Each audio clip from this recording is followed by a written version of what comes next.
What's up, everybody? Hello and welcome to another night of DOB racing action on twitch.tv/elbowsuptv. We are getting ready to kick off two races at the Eldora Speedway.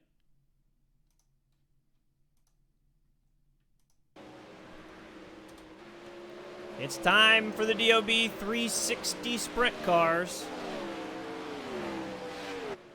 We've seen more of the 360s than any other series this season so far, which is a good thing, I think. We've seen some great racing action from the 360s. Last week, the 410s and the Wingless Wednesday series were both off for the Corn Belt Nationals, the DOB special event, which James Tiernan took both nights of in the non-wing sprint cars at Knoxville. And that's why we've seen more of the 360 series. But, like I said, it's definitely been a whole lot of fun. They've kept us on our toes the whole way, and I have no doubt that tonight, at the house that Earl built, will be any different. Not a single thought in my head, for sure. Weston wishing good luck to the drivers. Peyton's cussing his internet people because he's without service right now. A little frustrated. At least you'll get to watch, Peyton. Try to put on a show here. 2 minutes and 56 seconds left in practice for race number one. Of course, the DOB is split into two leagues now, two separate championships for the 360s. There's the Race 1 championship and the Race 2 championship. In Race 1, we'll drag this over right now. This is your championship standings in Race 1. Sitting on top, it is Adam Elby, the Swindell Speed Lab driver. No wins as of yet in the 360s in either the Race 1 or Race 2 championships, but doing quite well on the top by 7 points over James Edens, his teammate, and Kendall Tucker, another Swindell Speed Lab driver, sitting in third. Dylan Workman and James Tiernan rounding out the top five there in the Race 1 championship. I also want to mention all of the gentlemen that were penalized last week in Race 1 competition. Remember, there's a three-strike system when it comes to the DOB. And in Race 1 last week, there was a lot of issues that had to be worked out. Race 1 series at the USA Speedway. Kevin Fry, Reese Wilhelm, Cody Downard, Colton Hardy, John Harper, Sean Wallenfels, Jordan Hack, Matthew McKinney, Justin Thomas, Justin Cross, Chad Coate, Kyle Jenkins, Jeff Flaro, Matthew Williams, Jason Nygaard, and Chris Roberts, the admin himself, all ended up with a half a strike from the Race 1 event. That's a lot of people. Danny Lawson was the only guy that walked away with a full strike. But that was what we were up against last week. A lot of carnage in race number 1 at USA. USA can bring that out. And it certainly did last week, as you can see from the penalties that were not claimed. Now, this week, different story, however. We talked about it. We are here at the virtual Eldora Speedway. Eldora, the most famous dirt track in America, is famous on iRacing for being a tough place to be able to miss a crash. So if people find trouble in front of you, all of a sudden it's very, very hard to make sure that you don't end up in it. And that's something we're going to have to keep an eye on tonight. It's something these drivers are going to be battling all night long. So we're just going to have to see how wild and crazy these boys really want to be here tonight. Over 50 drivers signed in right now, and we are moving on to qualifications here for race number 1. Adam Elby and Colton Hardy ended the practice session 1 and 2. Let's see what we can find here. Hop on board with our man Craig Dunn.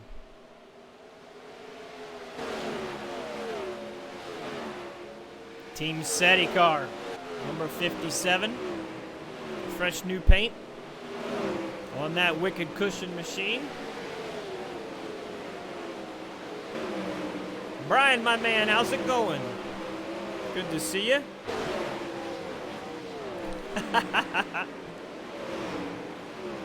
Jim Workman pointing out in the Facebook chat that there was some heads up you-know-whats last week. Those penalties would absolutely agree with you.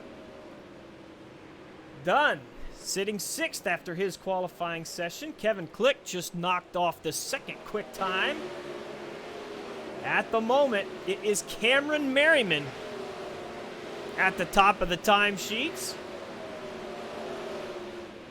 Rusty Kruger sitting 3rd. Adam Elby and Colton Hardy hitting the track right now. Here's your points leader. At the moment, Adam Elby in the 74 car. P10 for Adam right off the bat. 28 seconds left. Justin Thomas scores in 9th. Ernie Williams, 20th. Probably pretty good for the transfer, or the invert there. Looks like that is going to be it for Elby, who ends up 11th. Hardy betters his time for 8th. Kevin Hanley currently sitting 2nd. But the man with quick time, as time runs out, Cameron Merriman in the 346. He's going to be the fastest driver here in qualifications for race number 1. So we're going to get ready, loading up heat number 1. Cameron's going to be starting 4th in this heat race with the invert in play.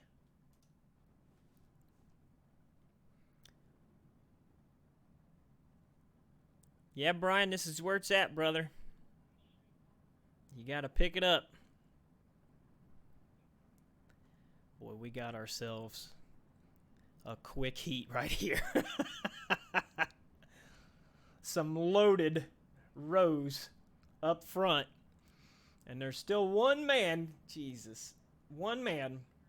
Okay, ladies and gentlemen, if you've been watching for the past couple of weeks, I'm going to give you one guess on who the final guy to enter this race is, a guy that missed qualifications. If there's anybody that you could think of that would miss qualifications here in DOB competition, who would it be? Anybody got a guess? Whoa, James Edens? You're kidding me. You're joking me.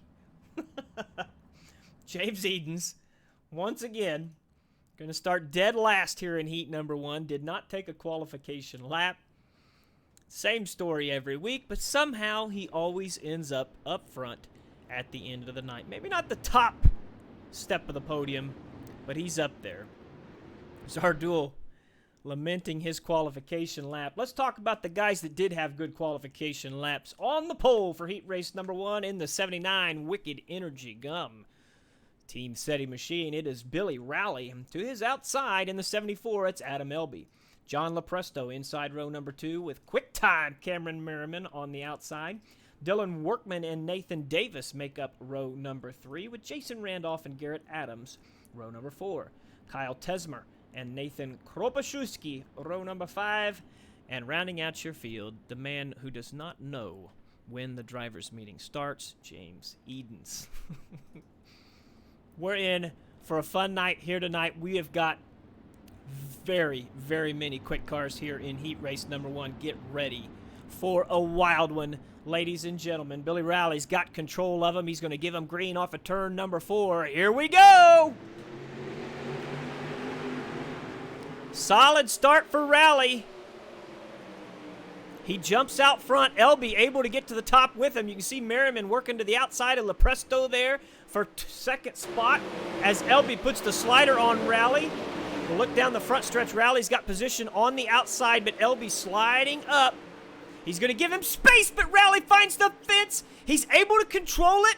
Nearly made contact with Lepresto there, but he got it straightened out. Tough second lap here for Billy Rally, but he's still alive. A little bit of contact there with Nathan Davis. Davis is going to put the slider on and make more contact. That's going to send Randolph around, and finally Billy Rally into the infield wall on the backstretch. No caution on the track. We're going back to the racing action. Adam Elby out front. Races for second right now as Cameron Merriman works to the inside of John Lepresto. Merriman's going to make that pass stick right now. Fourth place. The final transfer spot belongs to the 75 of Dylan Workman, but he wants to make his way farther up in this field to give him a little bit of leeway here. He knows Nathan Davis is coming in that Black Diamond machine, and he wants to make sure that it's somebody else that's on the hot seat instead of him. Lepresto right in front. Workman going to try the bottom here going into turn 3. We'll see if he can make it stick. You see the bottom slicking off there. He's trying to keep that right rear in the moisture. But as we well know, the high side is the preferred line at the Eldora Speedway. Right now, though, I think a guy could get away with a good slider line, making it work. But Adam Elby isn't worried about that. He's on the top, out front. As soon as I say that, he dips to the bottom just to make me a liar. But that's fine. The man's leading the race. All's fair. Merriman starting to reel him in, however. Full 10th quicker on that lap right there, but the laps are winding down. We're looking at the white flag this time. Adam Elby. 4 corners left, and he's going to be starting on the pole for tonight's A main. Points leader, Cameron Merriman trying to run him down. Elby's going to take it through the final 2 corners. Nathan Davis has made his way forward. Looks like there was a problem there. It was Lepresto. Lepresto lost some spots there. All the way back to 5th here on the final lap. Gave the transfer spot to Davis. Not sure if I can get an instant replay. Not in time. That's all right. Unfortunate there for Lepresto. Nathan Davis scoring the final transfer spot. James Edens made his way all the way up to 6th. So that is going to put him into the B main in tonight's events. And we're going to get ready for heat race number 2.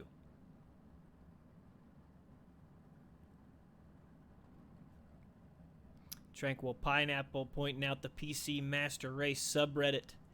Give you some resources if you were looking to build a gaming PC, of which Brian Mosser needs one so that he can end up racing iRacing with us. Heat race number 2 on the course. On the pole in the number 7, it's Kyle Moonen. And to his outside, Alex Bison. Tyler Curtis inside row number 2 with Kevin Hanley to the outside in the 110. Ernie Williams Jr. and Mason Hannigan make up row number 3. Curtis Merriman and Brian Johnson, row number 4. Justin Erickson and Davey Nall, row 5. And Jake Brooks will round out our field in the 828. 10 laps the distance. Top 4 will advance. We've got 5 heat races here tonight. It's probably going to give us a D main. So you want to get in that top 4 to make it to the A. 5th and 6th will go to the B. 7th and 8th will go to the C, etc., etc. We're going green this time off of turn number 4. Kyle Moonen has the call. Good start for Moonen on the inside. You see these 360s take a little bit to wind up. You want to make sure you get a good start there. Bison able to hold on to second on the outside there as Tyler Curtis works the bottom. Kevin Hanley and Ernie Williams getting a little close there off of turn number 4. Williams trying to get that transfer spot. He's into the fence there around Bison. That's Curtis there who's on the inside of the track. A little bit of a slip there in contact once more. More contact down the front straightaway. Don't think he got the worst of it. It was Brooks and Erickson back there having trouble. Bison all the way back to 11th from second place on this grid. Out front, Moonen now has the 110 of Hanley in his rear view mirror. These cars shouldn't have rear view mirrors, but iRacing gives the people a little bit of a resource there. I'm glad that they have it. Don't want anybody out there who doesn't know what's coming. Some of them anyway. Moonen working that cushion pretty well. And Hanley was catching him, but now the man on the move is in the 91. That's Ernie Williams Jr. The Black Diamond machine reeling in the 110. Mason Hannigan currently sitting in 4th in the final transfer spot. Laps winded down fast as Williams works the outside around the 110 to take second place, and now he's got a run on the leader. Ernie Williams Jr. to the inside in turn number 1. Big slider on the way. Can Moonen do the over-under? He's going to take a shot at it, but not pull level down the backstretch. Williams is going to protect the bottom. And now the race leader, Ernie Williams Jr., when the caution flag flies, and that is going to be it.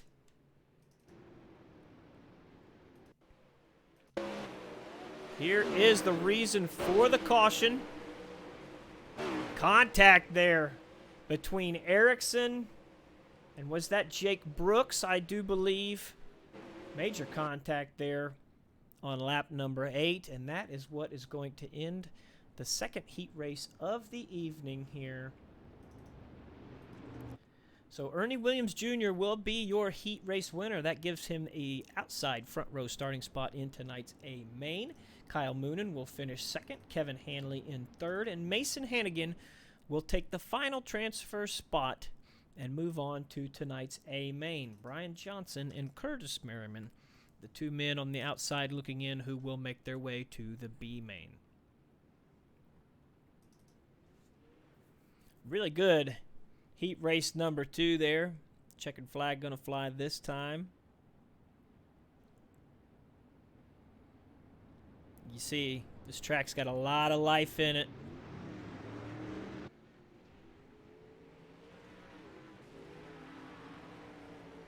There's the man who made it happen.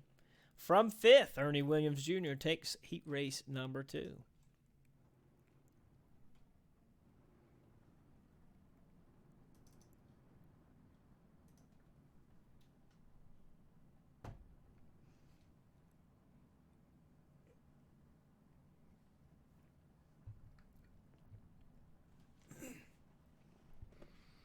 Heat 3 on the track now. Loading up, waiting on Craig Dunn here.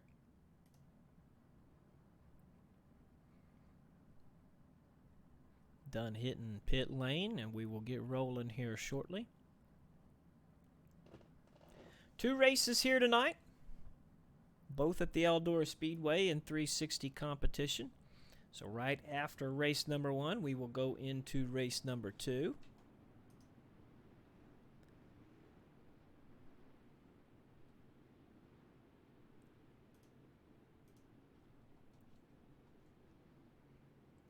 Michael Sheridan, the man on the pole in the number 15 Dave Blaney Racing Sim Team machine.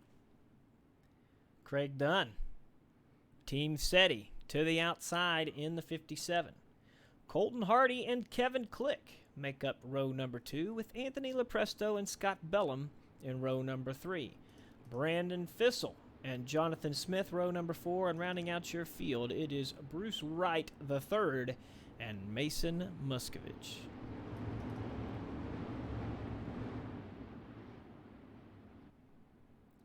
Sheridan and Dunn going to lead them down. Watch Kevin Click. He was the fastest in qualifications for this heat race.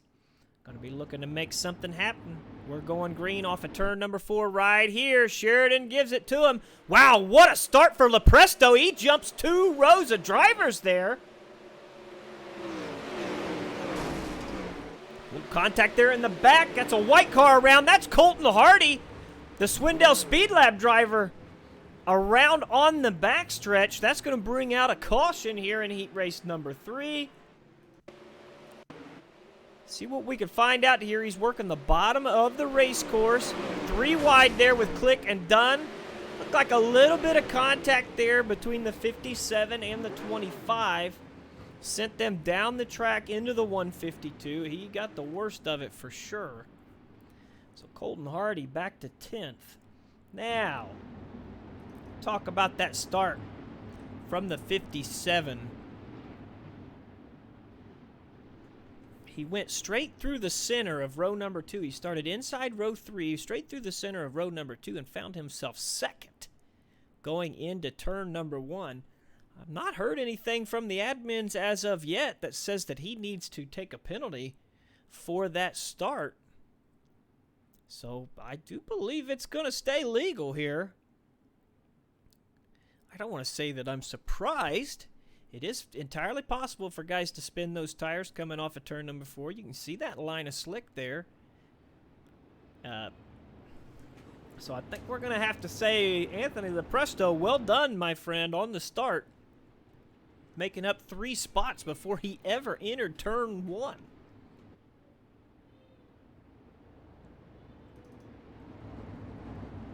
We should be back to green this time by.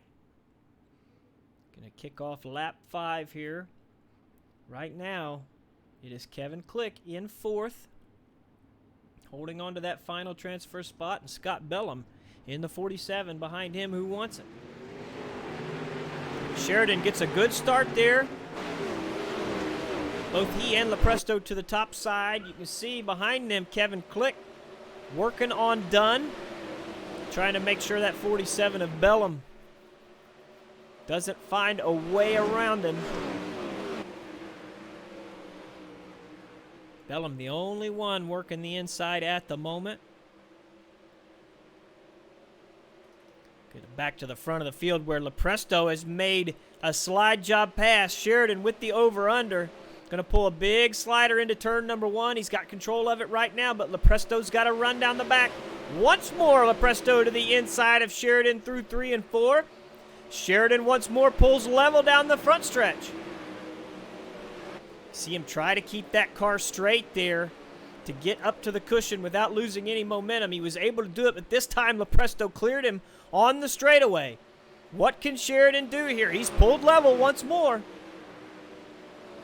He's going to slide up in front of Lepresto. That time Lepresto lost a little bit of that run, but still on the bottom. Looks like he's been able to take control of that spot. Give Lepresto the race lead. Sheridan second, Dunn third, Kevin Click fourth, and Scott Bellum in fifth, watching these guys drive away. Final lap here. Anthony Lepresto is going to take the victory with Sheridan, Dunn, and Click in tow.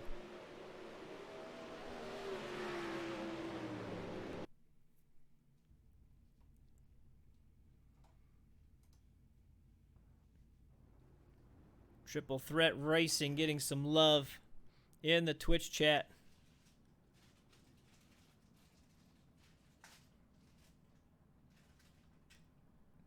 Brian said it was a close race for him.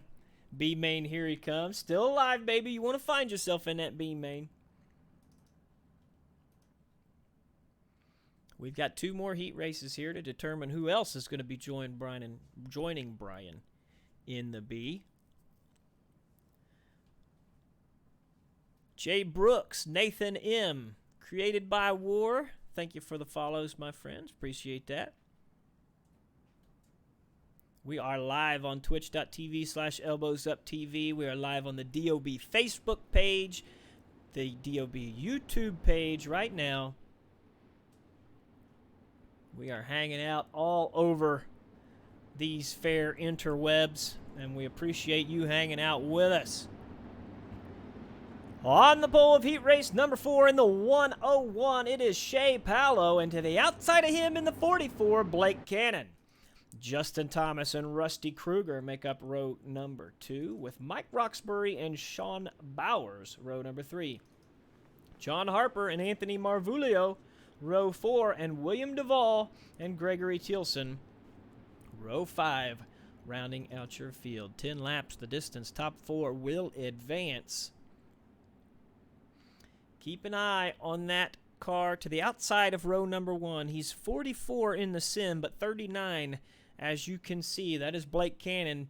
The Swindell Spade Lab driver's been winning a lot of races here in DOB competition, and he will not want to end that streak here tonight. Paolo gives him green. Cannon trying to protect the bottom. That third place starting position has had an advantage over second, but not this time. Cannon's going to take it to the inside, looking to get the lead off of Paolo in lap number 1. Shea got a good run off of 4, not enough. You saw a little bit of contact there on the front stretch. Was that Mike Roxbury? Green flag is still out. We are watching this race right here. Shea Paolo in second. Here comes Kruger. Contact with Cannon. You can see that is Roxbury, who was crossed over in turn number 1. Was not the reason for the caution, however. The caution came out when Rusty Kruger put a slide job on and found his way into the side of Blake Cannon's race-leading machine. You can see those two cars getting crossed up there in turn 1 and 2. That gave Kruger a shot. Kruger with the big slider. All right.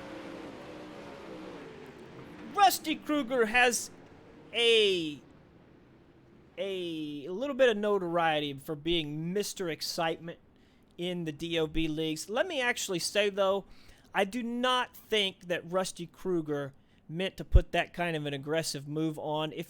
We saw the replay. Cannon went from the top of the track to the bottom, and had Cannon stayed at the top of the racetrack, I don't think there would have been any contact there. Kruger was looking to put a slider on Paolo and not Cannon as well. So it is unfortunate for Blake Cannon, who is out of this race from the race lead. Rusty Kruger currently sitting in 5th spot. Marvulio in 6th. I think everybody else is out of this race, so a lot of contact there on that lap. We're getting ready to go back to green. I want to say, I think the admins agree with me there, because Kruger has not been asked to take an end-of-line penalty. So I think there's a little bit of racing deal mixed up in that caution flag right now. We're going to go back green here. Shea Paolo, Justin Thomas, John Bowers, your top 3. Gregory Tilson right now is in the transfer spot in the 048. Rusty Kruger, with whatever damage he has on that machine, is the car that's going to be attacking Tilson here in the waning laps of this heat race. Here comes Kruger. A little bit of contact with Tilson. Kruger getting crossed up. That's going to put Kruger back to 6th. Let's get back out to the front of the field here. Paolo leading. Justin Thomas trying to hunt him down. Sean Bowers with a big gap there, back to 3rd. Comfortably in this race at the moment. 2 laps to go here as they cross the line. Let's get back here where Rusty Kruger has made a run to the outside of Tilson. He now has the transfer spot. Marvulio trying to battle with him. Whoa, whoa, whoa. Not going to bring out the yellow. You saw Marvulio and Tilson making contact there for 5th and 6th. Not going to hurt Marvulio too bad. He's still going to finish 6th. This is the final lap of the race. Shea Paolo out front. Justin Thomas in 2nd. Paolo looking to bring it home. Outside 2nd row starting spot for the heat race number 4 winner, Shea Paolo. And the final transfer spot goes to the 5 of Rusty Kruger. Sean Bowers was the man who came home in 3rd there. Kruger taking a frustration lap there to wind down. A lot of contact there in heat race number 4. A crazy 8-track. Yeah, there's a little bit of wildness to be had there in heat race number 4. Hey, look, I'm not an admin with the DOB. Strictly a broadcaster. I call it like I see it. Yes, Rusty Kruger seemed to initiate contact there, but to me it was a 50-50 deal. with the other car coming off the top of the track. Cannon, came to the bottom of the track. The two met in the middle. Kruger never set out to put a slide job on Blake Cannon in that corner. So, you know, I don't mean to stick my neck out for anybody, but I don't think Rusty Kruger really meant to do any of that. Of course, I got caught a lot of flack last week for saying Kevin Swindell didn't mean to hit Weston Newell either, which I still don't think he did, but nobody cared to agree with me. So maybe I'm a bit controversial. I don't know. Heat race number 5 hopefully won't be as controversial as heat race number 4. On the pole in the 055, it is David Flick, and it is outside in the 00, Jeff Flaro. Dustin Griffiths and the aforementioned Weston Newell make up row number 2, with Chris Roberts and Sean Wellenfels row number 3. Tyler Henselman and Brandon Igo row number 4, and rounding out your field in the 014, it is Greg Boydell and the 117 of Joshua Johnson. Final heat race here.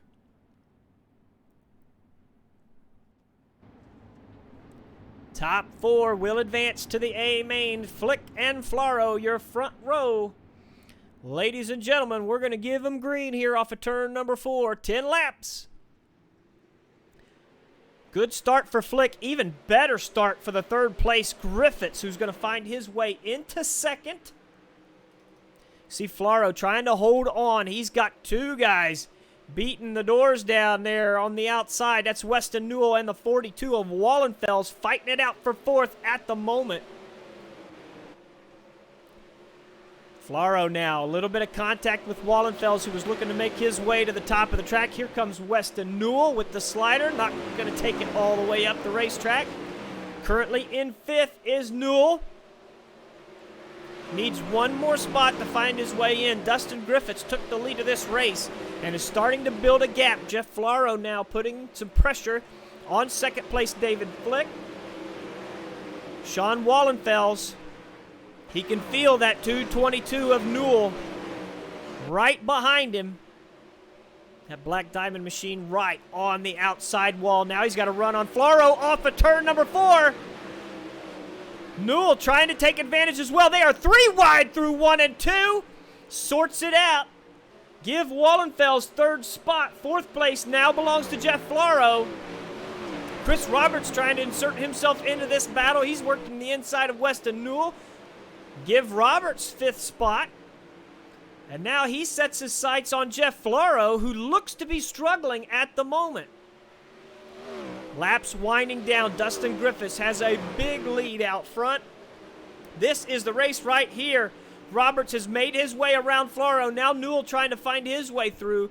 Flaro really struggling out there on this racetrack at the moment. So Roberts, the final transfer spot right now. Here comes Flaro looking to put a slider on Newell, who's going to look to go to the inside down the backstretch. Newell's going to clear him into turn 3, but still has to find that one spot. Roberts has it. Newell needs it. You can see Flaro trying to close that door, but Newell making his way through. Out front, Dustin Griffiths takes the white flag. Wallenfels is working around the second place car of Flick. Looking for an over-under there off of turn 4. We're watching the final transfer battle as Weston Newell's got to run. He stays to the top of the track. Roberts right there through the middle. Who's going to get it off of turn number 4? Chris Roberts. The final transfer spot in 4th as Weston Newell is relegated to tonight's B main. Congratulations to Dustin Griffiths, heat race number 5 winner. And we will move on to tonight's alphabet soup, starting with the D main.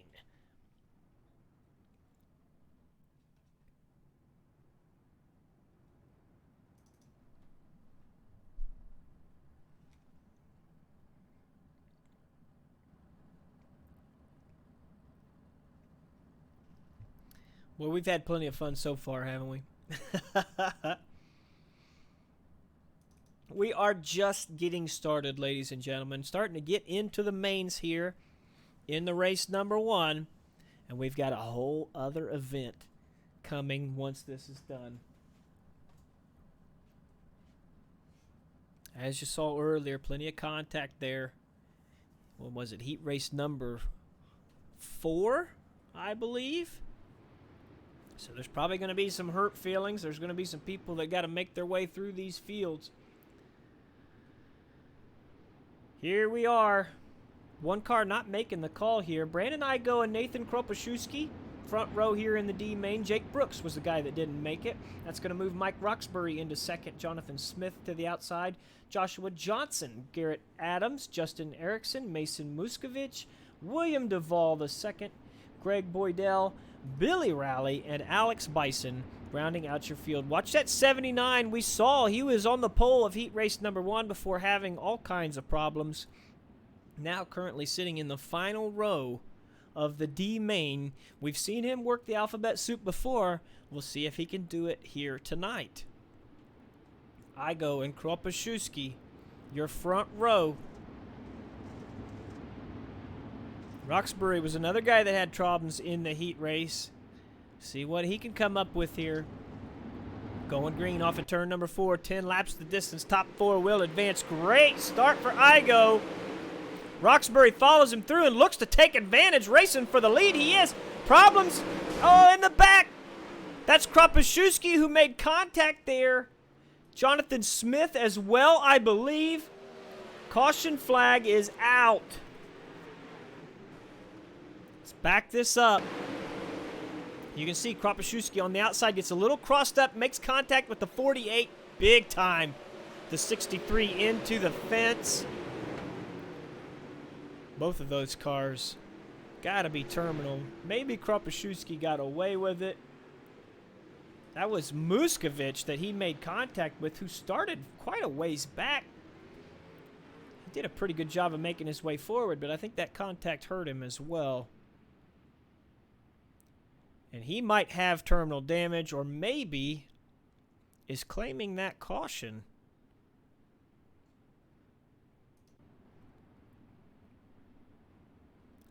I'm a little surprised at that. I think Mason Muscovich claimed that caution there. I don't really think that was his fault, but he believes it. Good on him.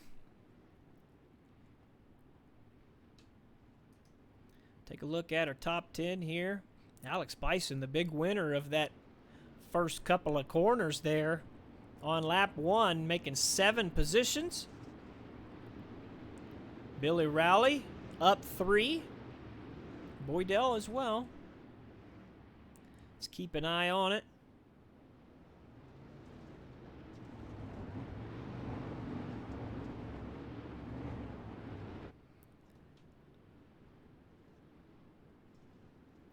We're going to go back green here.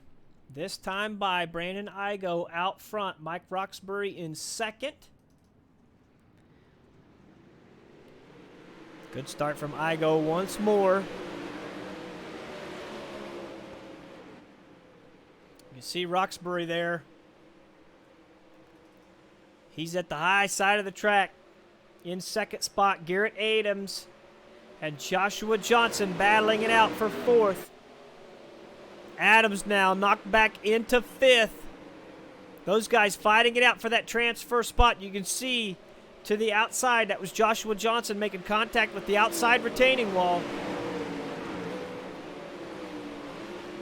Currently in 5th. He's got to find one more spot, which now contact there between Roxbury is going to cross him up, and he's turned around. And contact with Billy Rowley. Going to bring out the caution here on lap number 7. Let's back it up. Roxbury on the high side was in the cushion, then made contact with the 52. Rowley, nowhere to go there.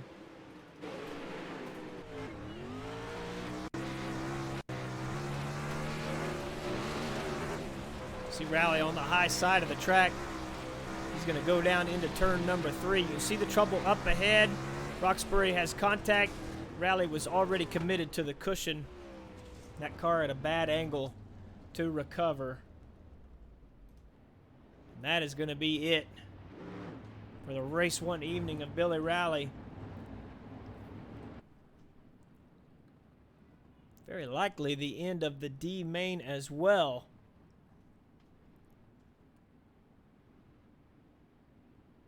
And it will be. So, your top 4, Brandon Igo is going to take the D main with Alex Bison finishing second. Third place will go to Joshua Johnson, and Garrett Adams will round out your top 4.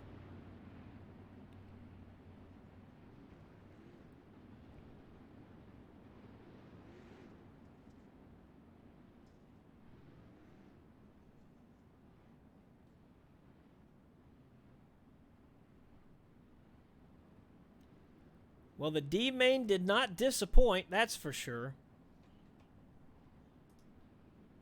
Checkered flag gonna fly now.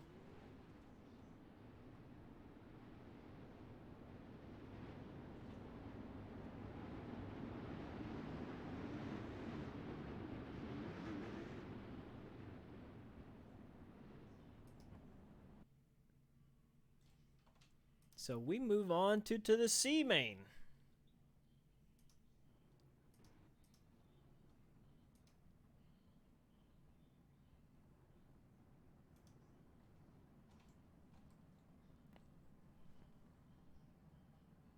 Trying to figure out why we're having a few hiccups here.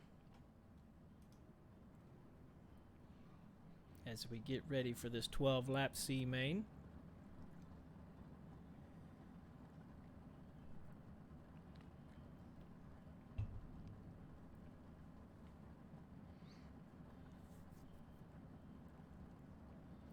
Wow, we are going to roll with the pole sitter not making the call for the race. That's a little strange. Kyle Tesmer in the 13 was scheduled to start on the pole here for the C main. Unable to make the call, so that's going to move Colton Hardy in the 152 up to the pole, and Davey Nall on the outside of him in the 150. Tyler Henselman be inside row number 2 with Blake Cannon to the outside. Tyler Curtis inside row number 3 with Jason Randolph. And then it will be John Harper, Bruce Wright, Brandon Igo, Alex Bison, Joshua Johnson, and Garrett Adams rounding out your field.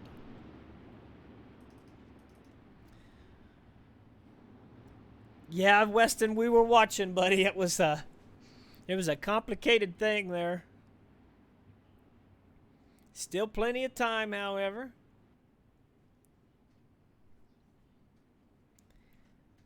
So here we go. Colton Hardy going to lead him down 12 laps the distance. Top 4 will advance.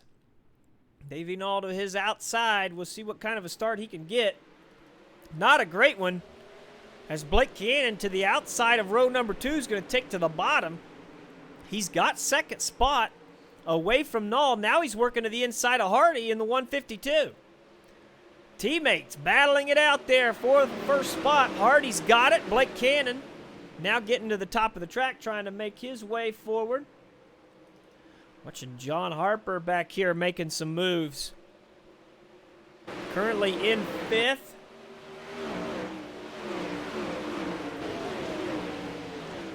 He's battling it out with the 52 of Alex Bison. Bison qualified really well.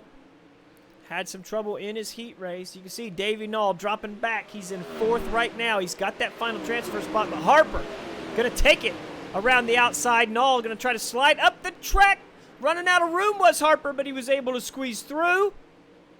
Harper started far back, but he is in 4th now. And caution flag waves, as I do believe we've had more problems for Alex Bison. Randolph with the slide job up the track, and then a little bit of contact down the back. Looked like those two cars got hooked together.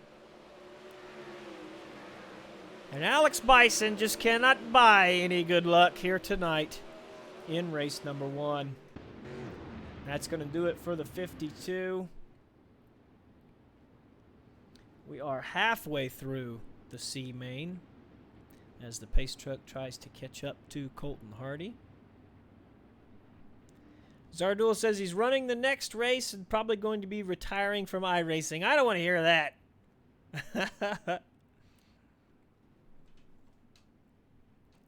You got to remember, these DOB guys, the best there is.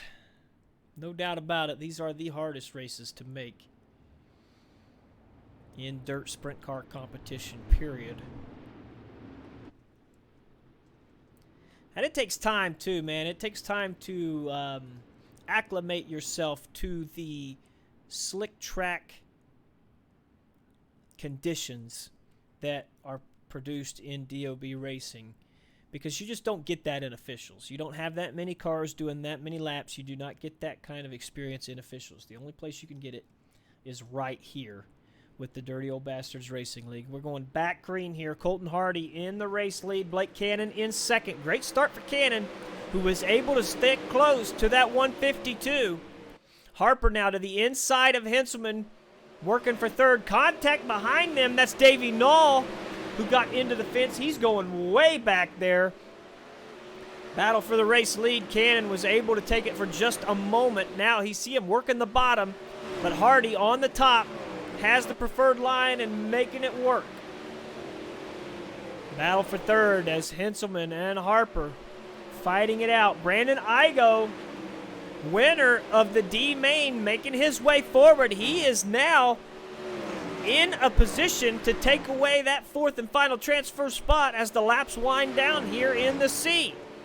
Harper really wants to get around Henselman because Igo just might be that much quicker. He wants that added security, and I think he's going to make it stick there off of turn number 2. Igo starting to struggle, however. You saw him smack the fence on the front stretch. Lost a lot of that momentum. He's trying to change his lineup because now the white flag is out. Colton Hardy is leading this race. See him get crossed up down the backstretch. Cannon in second. Third place belongs to John Harper. And right now, Tyler Henselman coming off of turn number 4, going to take the final transfer spot and make his way into tonight's B main.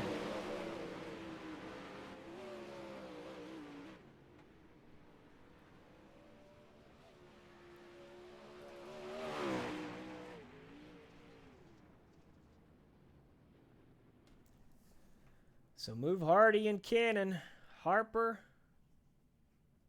and Henselman forward.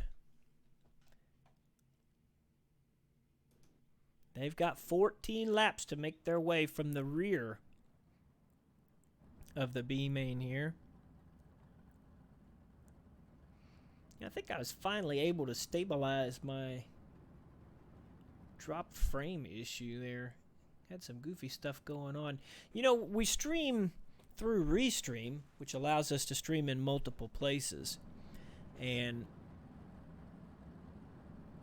for Facebook, we're going to be cutting the feed so that we can start a Race 2 feed here in a little bit for the West Coast watchers.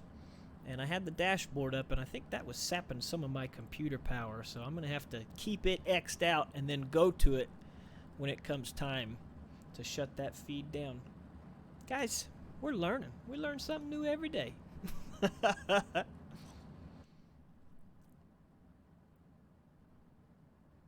Appreciate everybody out there sticking with us and watching, getting ready to be rewarded. What is this with the pole sitters not being ready to go? John Lopresto, 2 races in a row.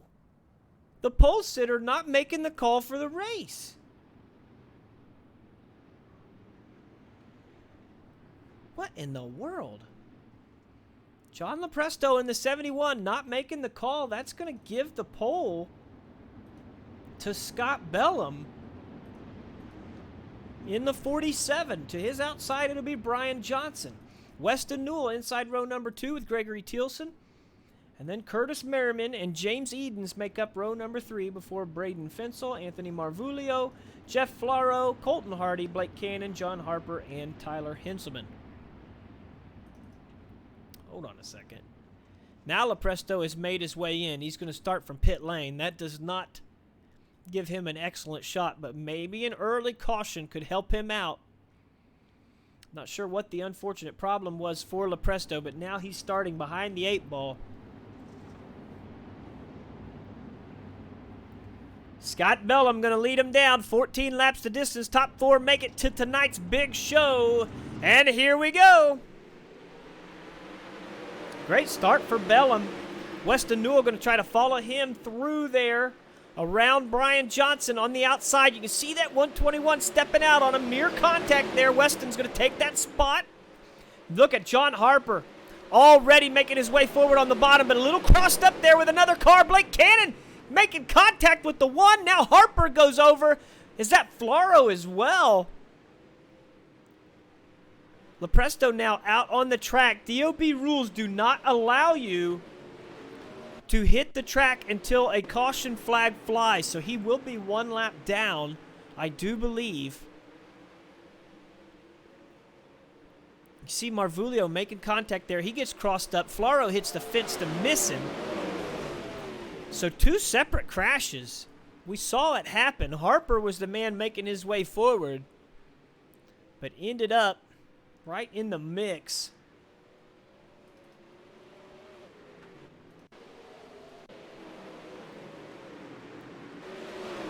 You see 4 wide. Almost all the way around that track. A lot of action there. Marvulio had a terrible push into 3. Not sure what happened there. But all kinds of problems there in the early going. Just like we said, Mr. Lepresto 1 lap down, but he's still out on the track. Bellum has the race lead.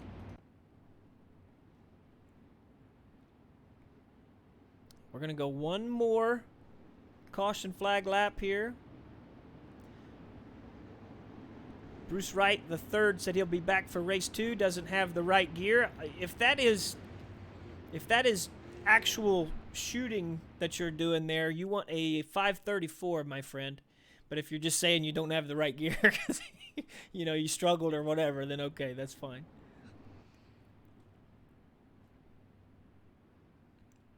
So Bellum going to lead him down. 2nd place, Weston Newell. 3rd place, Brian Johnson. Curtis Merriman in 4th. It's Thielsen and Edens looking to make their way into this show. I want to keep an eye on Edens in that 52. He will make his way forward, no doubt about it. He's currently now fighting for 4th. That's 3rd place he's taken away. But look who's coming back. Blake Cannon on the outside after that contact. Got a big run. Going to try to get around the 121. A little bit of contact there, but he clears him. Caution flag will fly now.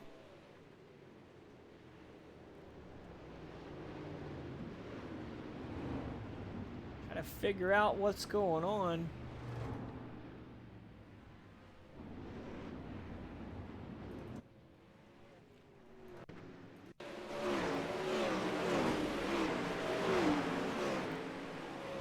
Marvulio and Henselman with some contact on the backstretch.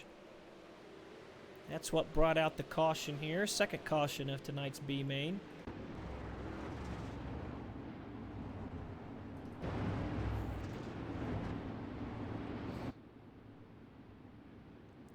So we are going to reset. There's your top 10. Weston Newell and James Edens both up 4 positions to put themselves in 1st and 2nd. Bellum in 3rd was the man who was leading the race. All that excitement ended up missing the pass for the lead there. But Blake Cannon has made his way back forward once again, up 8 spots, and he has that final transfer spot right now.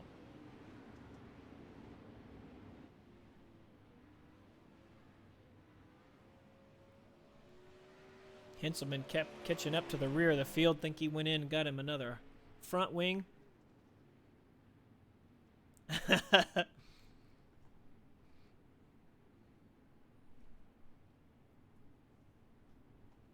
We're going green this time. Laps winding down here, working lap 11. You can see the field stacking up there. Cannon with the slider on Bellum. Bellum in the middle of the track. You can see the 121 trying to fight his way back into this. Brian Johnson on the inside. Bellum's got it right now, but here comes Hardy. Colton Hardy on the high side. Johnson has it. Hardy going to slide through. Those guys were 3 wide, and Colton Hardy came out with the transfer spot. Now Johnson around to the inside. He makes contact with Thielsen. Big crash off of turn number 4. Will it bring out the caution? It will, and that is it. for the C main. That means James Edens is going to win. Weston Newell in second.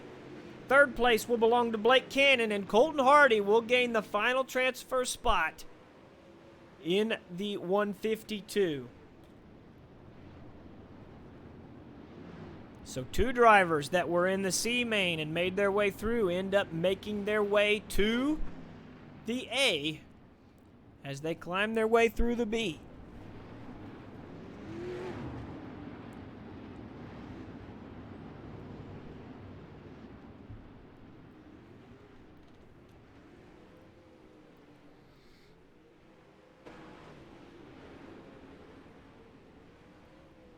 Yeah, TTR had a rough one there.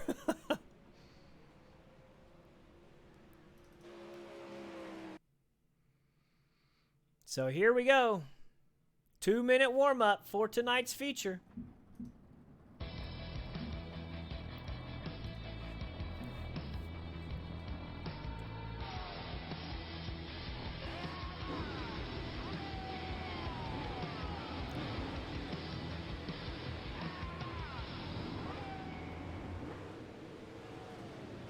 Ladies and gentlemen, I want you to remember that Wicked Energy Gum is a boost of energy, alertness, and focus in a chew.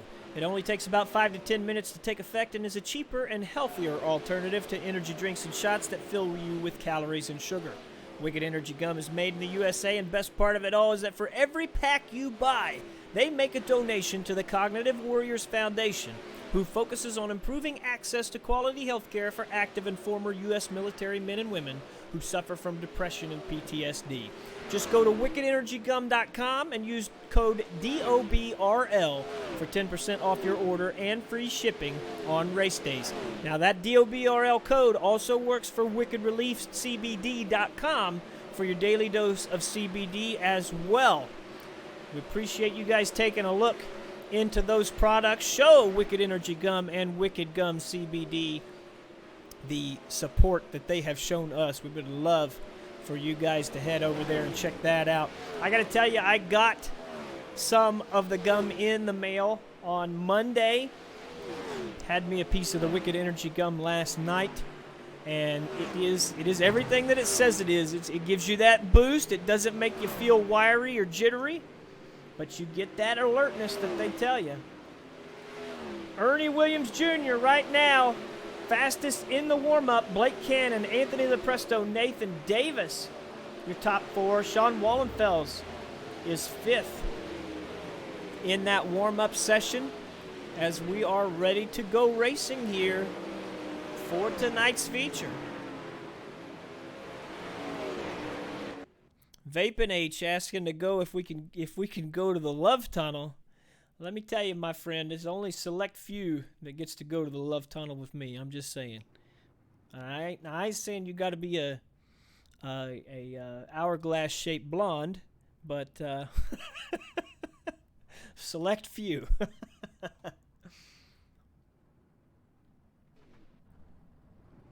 We are loading up for tonight's feature. There you go. He's there now.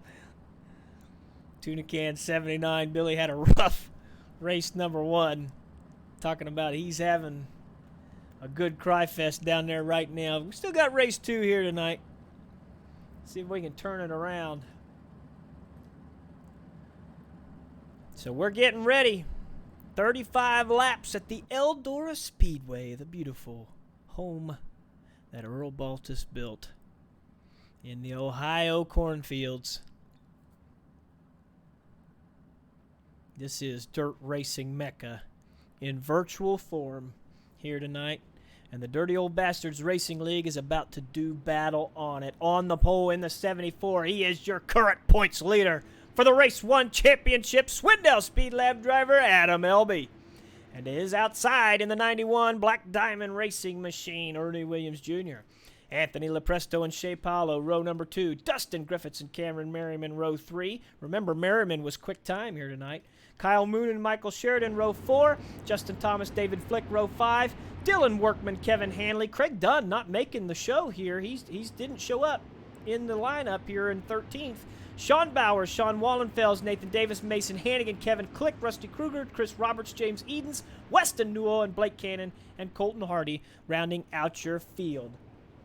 23 of the fastest dirt racing drivers on the sim in front of your eyes here for 35 laps. It's the Dirty Old Bastards 360 Sprint Car Series live on twitch.tv/elbowsuptv, and we're going green off of turn number 4 as Adam Elby hits the gas. Elby with a good jump. Lepresto going to follow him through. Griffiths on the bottom of the track trying to make his way around Ernie Williams in the 91. Not going to happen down the back as Williams looks to make a move on Lepresto for second. Lepresto trying to dip under down the front stretch. Look for the slider here in turn number 1. He puts it on, but Williams has a great run. Going to power around him. Behind them, Justin Thomas on the inside of Merriman. He's working the bottom of the track there with Griffiths. You see Lepresto made his way back around here. In second, problems for Shea Paulo in the 101. I cannot believe he got that car straightened out. Could have been very bad for Paulo, but he got it going once again in front of Sheridan. There's Dylan Workman trying to make his way forward. Here comes Weston Newell, who is charged from the rear of this field. Weston Newell on the high side has passed 10 cars already. They're 5 wide off of turn 2, and Weston Newell has moved into the top 10. 8th spot for Weston Newell.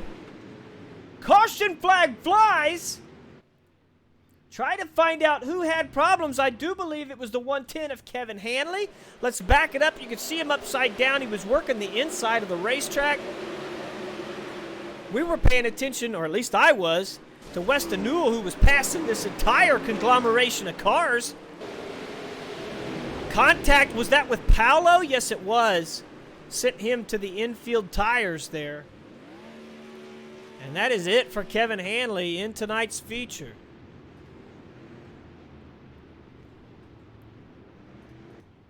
Move the white flag lap to lap 38. Look at that. Look at that. That's why I was getting crazy right there. Look at that in 8th spot. Weston Newell up 14 positions in a matter of 4 or 5 laps. That 222 is on the move. Elby, Lepresto, Williams, Merriman, and Griffiths, your top 5. Keep an eye on Newell. Wallenfels was quick in practice, too. In that warm-up, we got to keep an eye on him as well. Very impressed with the speed of that Team SETI machine here early on. Gets a little harder to make passes once you get to that top 10, but as well as he's been running, I have no doubt he's got a few more in him. Adam Elby going to give him green here. White flag lap is now lap 38.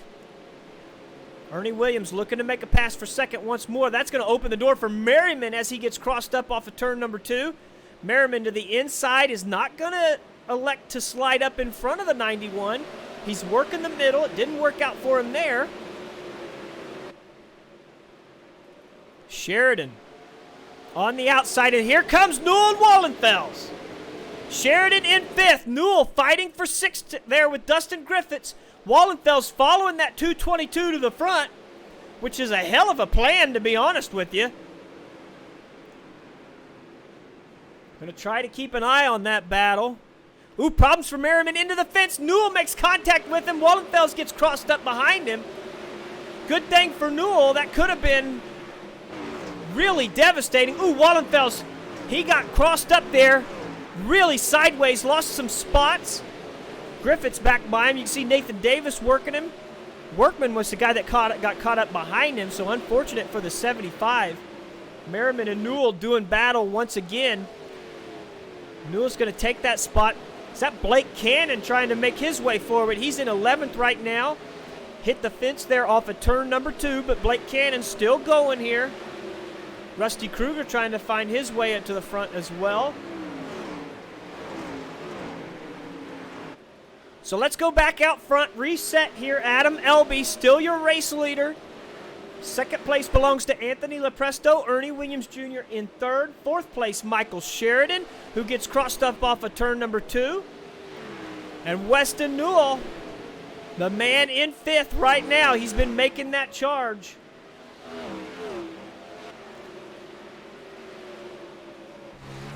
Let's go on board here with the Black Diamond Machine as with caution flag waves. What kind of problems have we seen on track here? Going to try to get a look.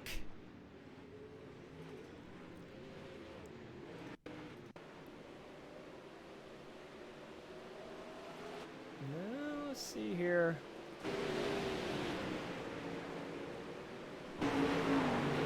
There you can see it. It is Moonen who had the issue.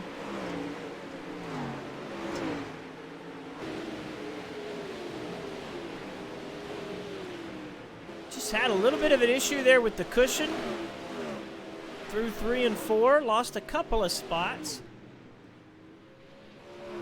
Did not lose a lap, however.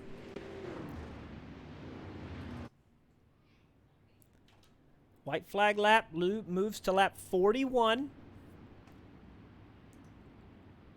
Here is your top 10. The guy we've been raving about in the 222. Weston Newell up 17 spots to 5th right now. Let's not sleep on Blake Cannon. He got a little crossed up there. He's back to 13th. He was making his way forward. Wallenfels and Kruger also passing a lot of cars.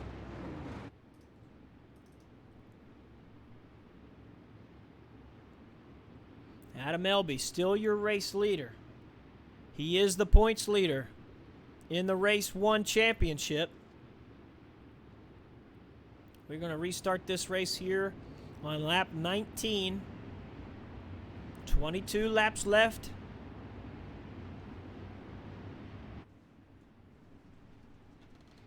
Elby out front gives them green. Lepresto had a good start there. You see Weston to the bottom of the track. He gets around Sheridan, but has to give that back up. Wallenfels, a little bit of contact there with Merriman.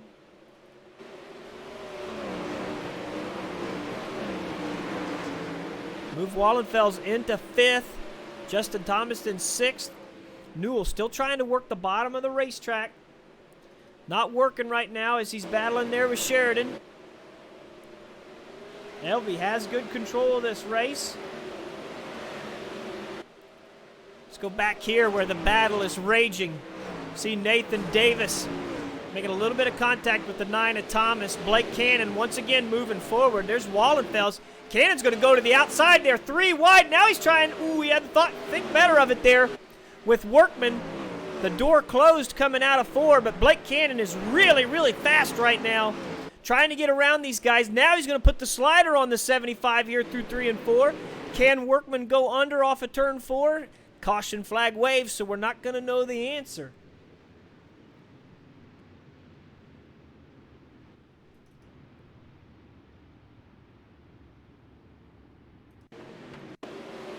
Trying to figure out what happened here. Ah, there's the answer right there.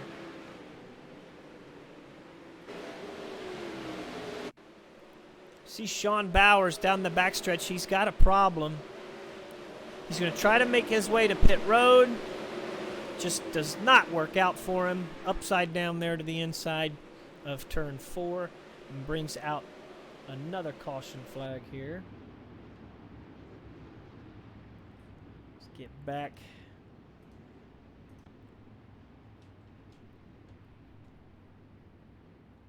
Weston Newell getting a lot of love in the Facebook chat right now. Lap 44 becomes our new white flag lap. Caution flag laps do not count in Dirty Old Bastards competition. When the lap that the caution flag flies does count, however, just so you know.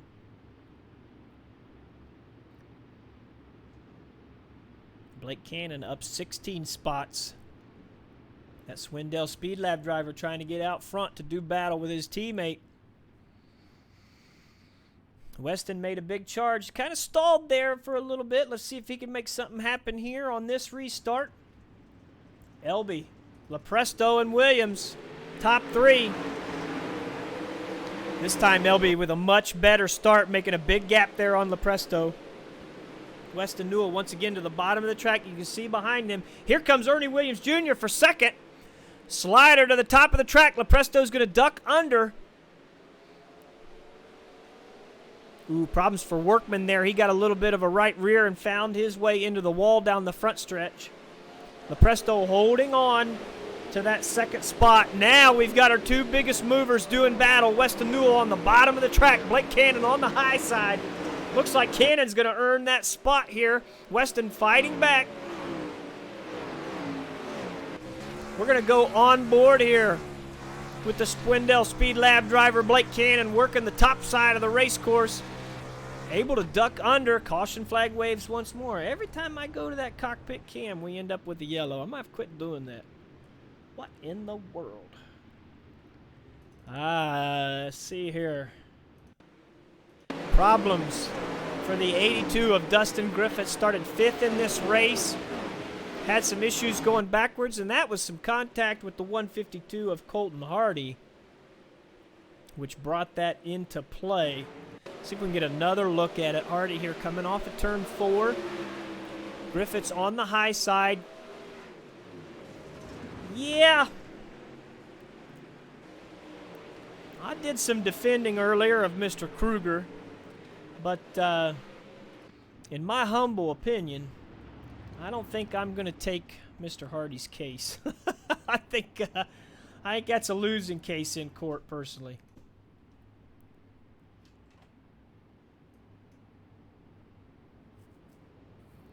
Tranquil Pineapple asking who's heading over to Eldora for the King's Royal. 4 nights of sprint car action at this year's King's Royal. Of course, the Let's Race 2 from May was rained out. One of the races, however, was rained out, so they moved that to the Wednesday night before the King's Royal festivities. So you're going to get Wednesday, USAC, and Woo, and then you've got 3 nights of Woo at the world's greatest dirt track. I don't know how you're going to miss that one. I'll definitely see what I can, if I can get over there. Maybe we'll get everybody to meet up here. Wouldn't be too bad. Adam Elby, going to give him green once more. Lap 47 is the white flag lap. Wow, look at Cannon there, back there.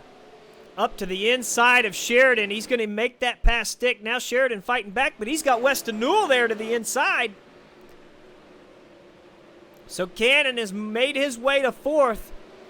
Williams can feel the heat coming up to his back bumper, so he's looking to make a move on Lepresto. And this time it's going to stick.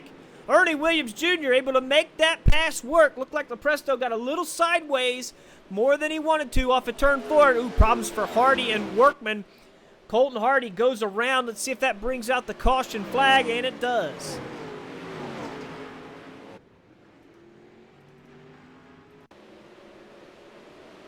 Colton Hardy off the cushion there. I don't think you can fault Dylan Workman for that one at all. Looked like Hardy hopped the cushion. That car went to the inside of the track. Hardy was just trying to catch it. Once he had the issue, you can see it. It went right across the nose of Workman. That's something that you can see at Eldora quite frequently. You know, we talked about how hard it is to miss a crash here because you see, you know, of course the top side of the racetrack is the preferred line around Eldora. The cushion gets a little rough at times, which can hop you down the racetrack. Sometimes you see guys spin out on the cushion. And what's a little funny about that, normally when you see that, they almost stay in the same spot. It's like they spin out on that high lane and stay in the spot. I guess it's that old Days of Thunder adage. You kind of aim for the crash, and it should be gone by the time you get there. But at this racetrack, it just doesn't really work out that way. And Workman really had nowhere to go there. So Colton Hardy to the back of the field. White flag lap moves to lap 50. We've seen a lot of caution flags here tonight so far. Hopefully we won't see any issues with fuel strategy here. We've seen that before in the 360s. Too much stagger. Thank you for the follow, my friend. Appreciate that. We're going back green here on lap 38, which means we've got 12 laps of racing action still to go. Adam Elby now with the 91 of Ernie Williams Jr. on his back bumper. Ernie going to try to stay on the cushion to get a good start. It wasn't a fantastic job, but he was able to hold on to second place. But the big move was Blake Cannon, who made the jump on Lepresto, but now Williams is into the fence and turned around. Second place, Ernie Williams Jr. gets bit. Oh, and then he drives in front of Kevin Click, who's going to make contact. Oh, goodness. You hate to see that. Let's go back a little ways here. See Cannon make that move on Lepresto. Williams is rolling good on the cushion, but then makes contact out of turn 2, and then contact into turn 3, turns him in front of Lepresto, who spins him out. This is where the big damage comes into play. Kevin Click nowhere to go. He felt like that the 91 was going to hold the brakes there. Unfortunate all the way around from second place in this race. Ernie Williams Jr. now to the rear of the field. We've got another restart here. Lap 53 becomes the white flag lap. Man, how things change. Look who's in second.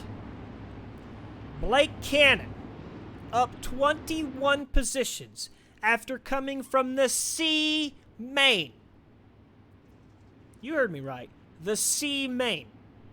Blake Cannon has made his way through the B from the back of the A to the front of the A.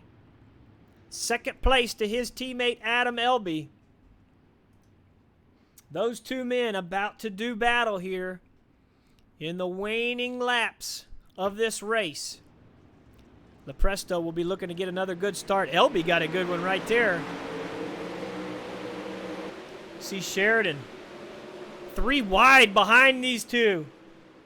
As Weston Newell on the inside, Sheridan through the middle. Wallenfeld's able to take advantage of that battle.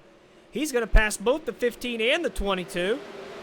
Move his way into the 4th spot. Look at Davis now 4 wide into turn number 1. Kruger into the fence. Sheridan into the fence off of 2. That gives Newell the spot back. Move Justin Thomas up as well.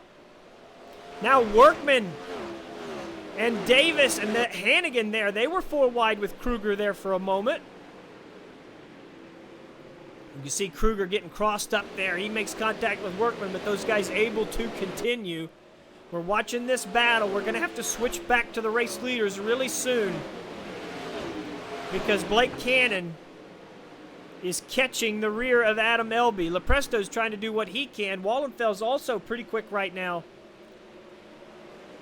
We're going to have to zone in here because the laps are winding down. Ooh, Cannon into the fence.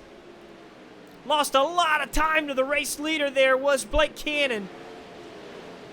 The white flag is going to fly on lap 53, and Cannon really needed that time. He had made up the gap to Adam Elby, and now, as you see, he has fallen into the clutches of the 57 of Lepresto.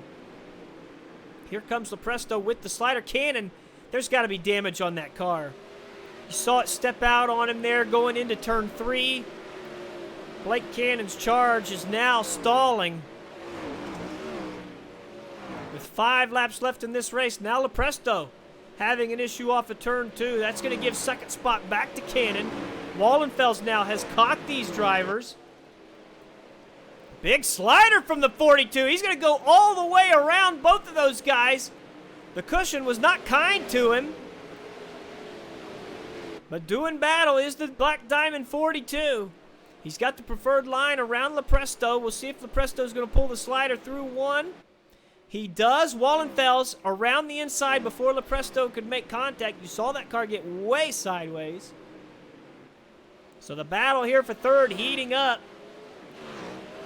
Wallenfels needs another caution, but I don't know if he's going to get it. Blake Cannon once again reeling in the race leader, but Adam Elby has led every lap of this race and has not put a wheel wrong. I have a saying that it's pretty hard to beat a guy that runs a perfect race. And Adam Elby proving that true here tonight. He's going to be looking at the white flag off of turn number 4. Our points leader in the Race 1 Championship, 4 corners left. And he's going to have race number 1 victory here.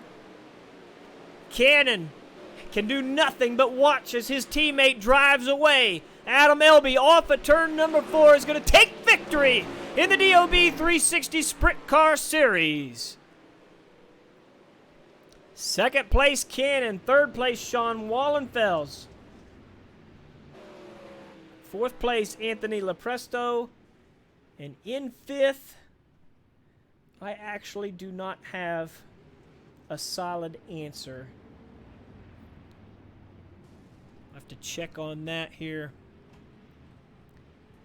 But that right there is your top 3.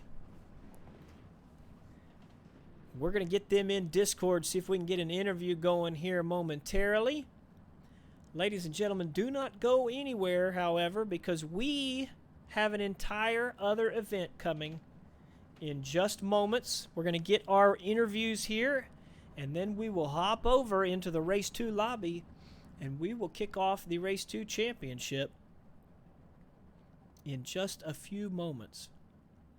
First guy into the broadcast booth is Mr. Sean Wallenfels. Sean, you were very quick in the warm-up session there, and you were able to make your way through the field. Looked like you had to come through a couple times, actually. Talk about how complicated it was to make your way up to that third-place position.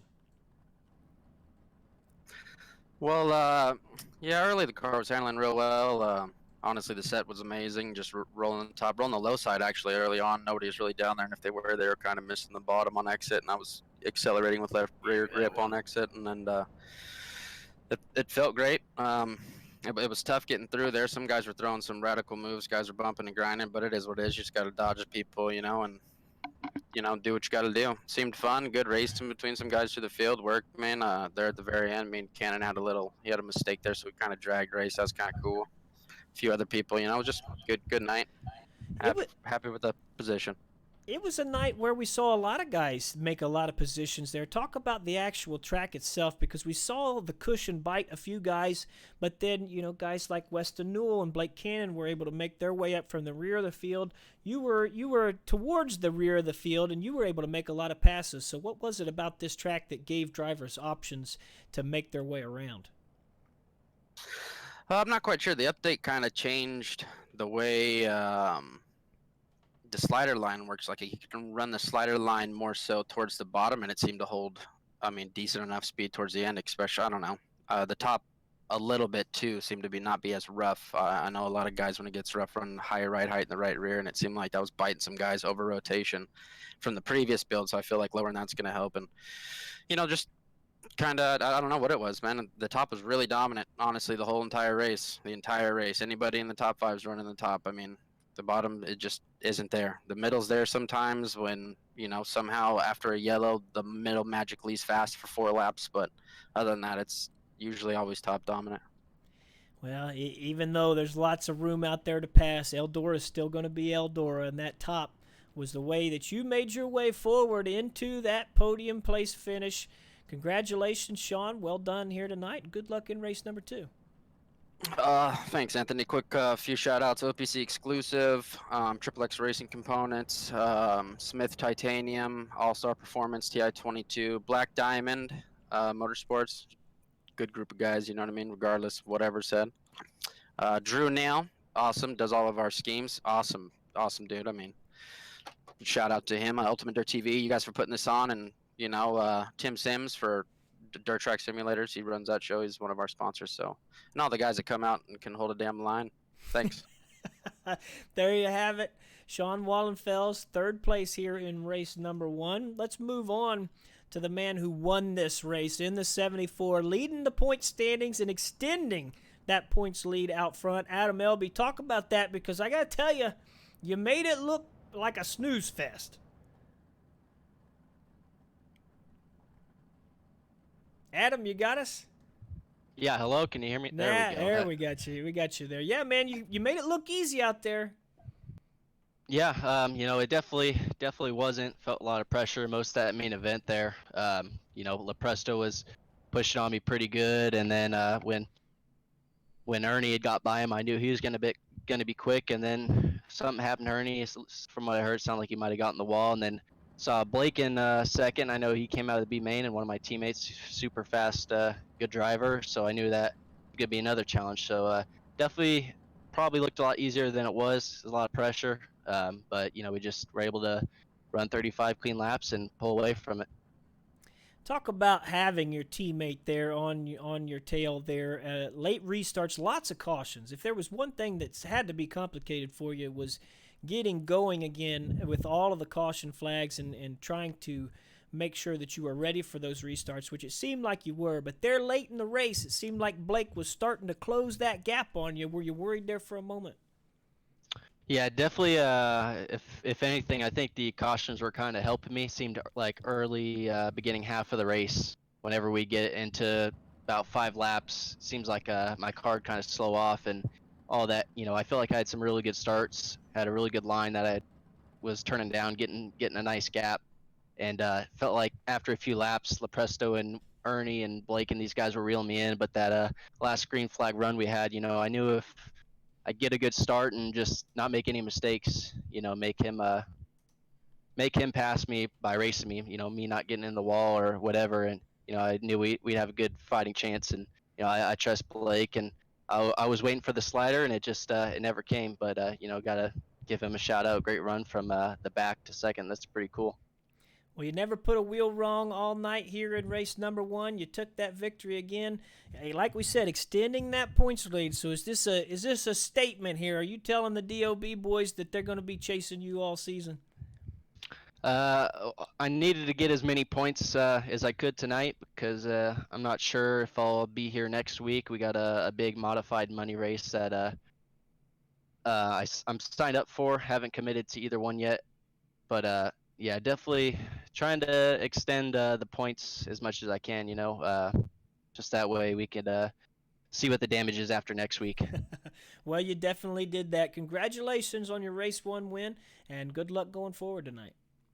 Thanks. I got to give a shout out to all my guys at the Speed Lab. We a lot of people like to talk on social media, but I think we got some results that prove that we're not all dirty racers, and sometimes contact happens, and it's just racing. So I can't thank those guys over there enough. Can't thank our sponsors, Bell Helmets, Wise Organic, South Bay Partners. Kevin, he's doing a lot of stuff for us, and they're out racing tonight, and Bell's in the redraw for the main event here, so good luck to those guys as well. And can't thank DOB and you guys for broadcasting this, putting it all on, and all the fans for watching and hanging out. Well, there you have it. Adam pointing out the fact that you can say what you want, but results speak the loudest, and he took victory here in race number one. Speaking of Swindell Speed Lab drivers who are awful quick, Blake Cannon from the C main here tonight was able to make his way through and found himself on second place here on this podium here tonight. Blake, we see you pass a hell of a lot of cars every night. Are you ever put any thought to maybe not having trouble in the heat race and making it easy on yourself? Absolutely. I wish I could make it easy on myself.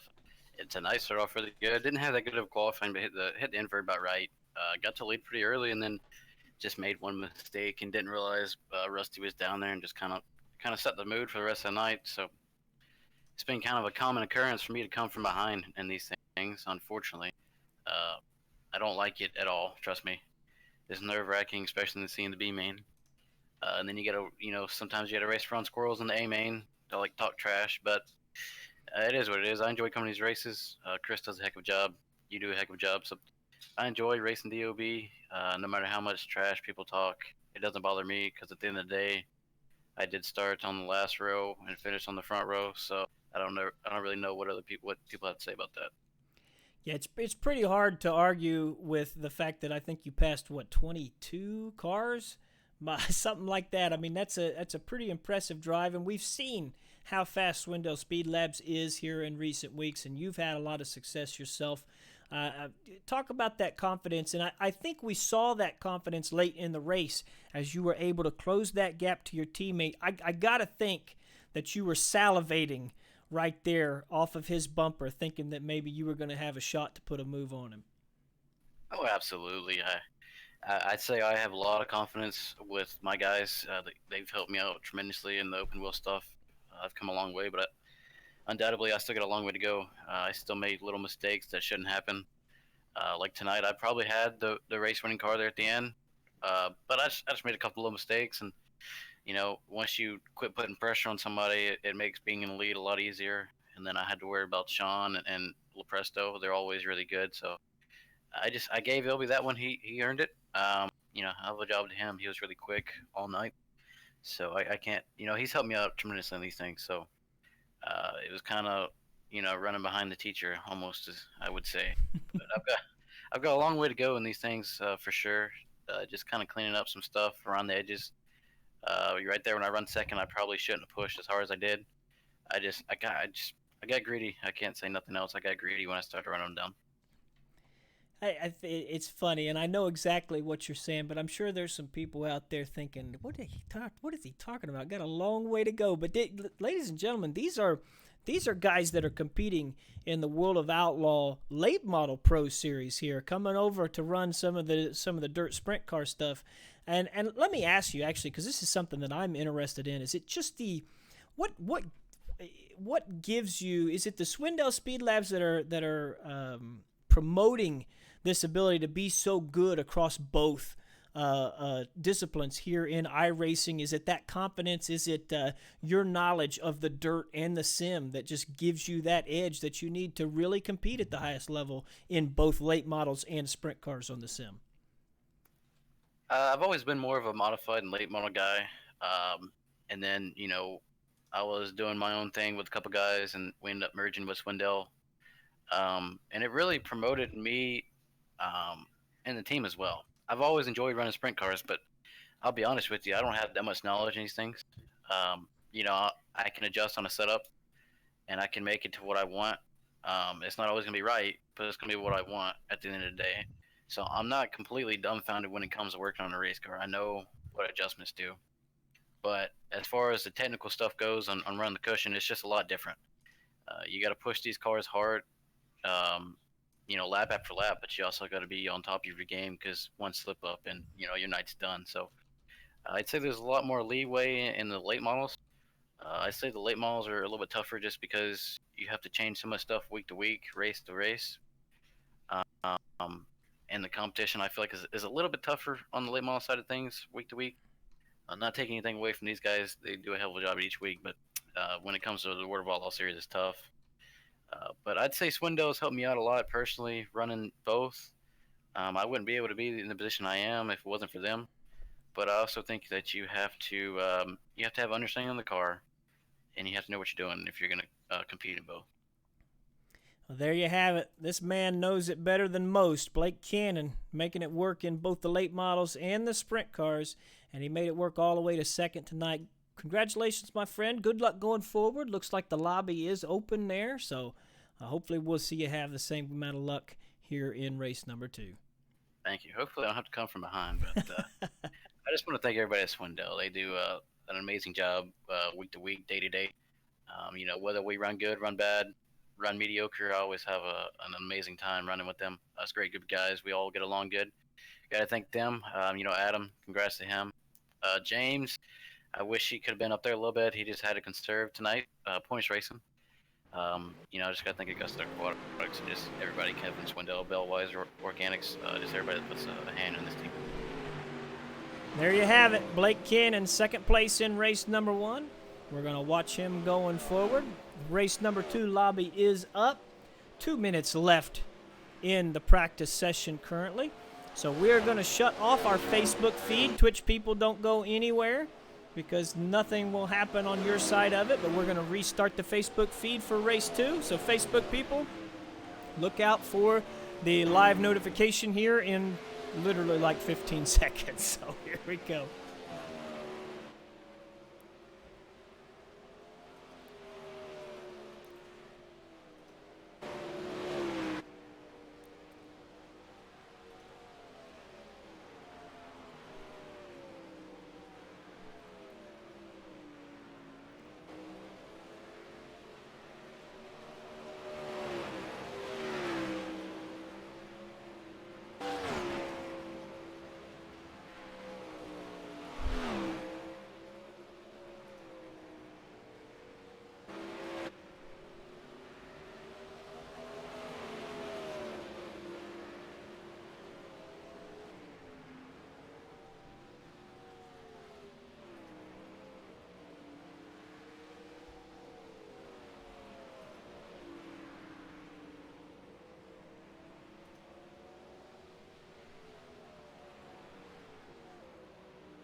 right, so we are back here, getting ready for race number 2. 21 seconds left in practice here. Craig Dunn is the man at the top of the timesheets right now. Cole Cabray in second. Billy Rowley currently third.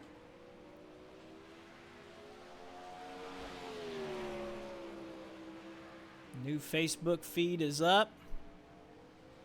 Twitch had to go absolutely nowhere. Like it when a good plan comes together. Weston Newell giving Blake some love in the chat. 24th to 2nd is impressive. It is. Weston had a hell of a run himself, no doubt about. Peyton still no internet as the qualifying session gets going. 2 minutes of qualifying here.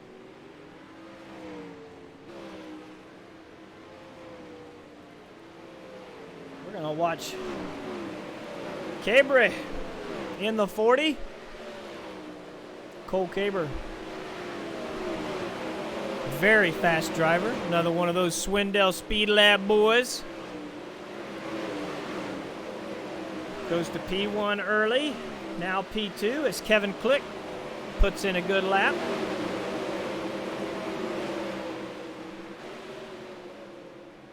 Second lap places him P5. Kevin Click is down to third now. Dustin Griffiths with a quick lap. P1 for Dustin Griffiths. Ernie Williams Jr. to fourth. Billy Rowley 7th. Nathan Davis now 7th as things start clicking away. We've got a new quick time with Ryan Pace. In the 34 goes P1. I saw Steinke out there. Weston Newell goes P3. Steinke is back to 23rd now. I think we're going to end up with...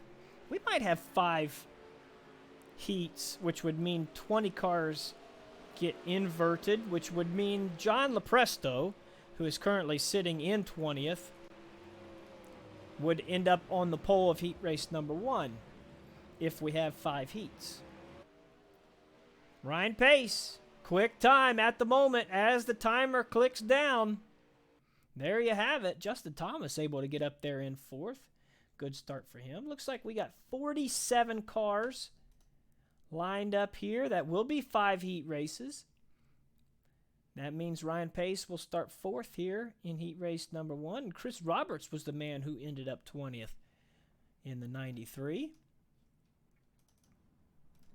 So let's get ready here. We are race number 2 now. That means we're doing the race number 2 championship. I'm going to pull that over here. Your points later in the race 2 championships, James Tiernan sitting 56 points ahead of Chris Roberts. Peyton Grease in 3rd with no internet, so that's unfortunate for Peyton. Mason Hannigan is sitting in 4th, and Dustin Griffiths in 5th here. That is your race 2 championship point standings. See Ernie Williams sitting in 6th with that lone win. We will move that out of the way and do a little bit of talking about last week's strikes from race 2. 3 drivers picking up full strikes. Mason Hannigan, Bruce Wright III, and Sean Wallenfels. Full strikes from last week's race at USA Speedway. G.J. Boydell, Kyle Jenkins, Derek Layton, Dustin Griffiths, Billy Rowley, Jason Nygaard, and Peyton Grease picking up half strikes. Now, also, I do want to say Blake Cannon picked up 2.5 strikes in last week's race. Now, remember, there's a 3-strike system in DOB competition before you earn a 1-week suspension. And Blake Cannon had multiple incidents last week that put him in danger here in race 2.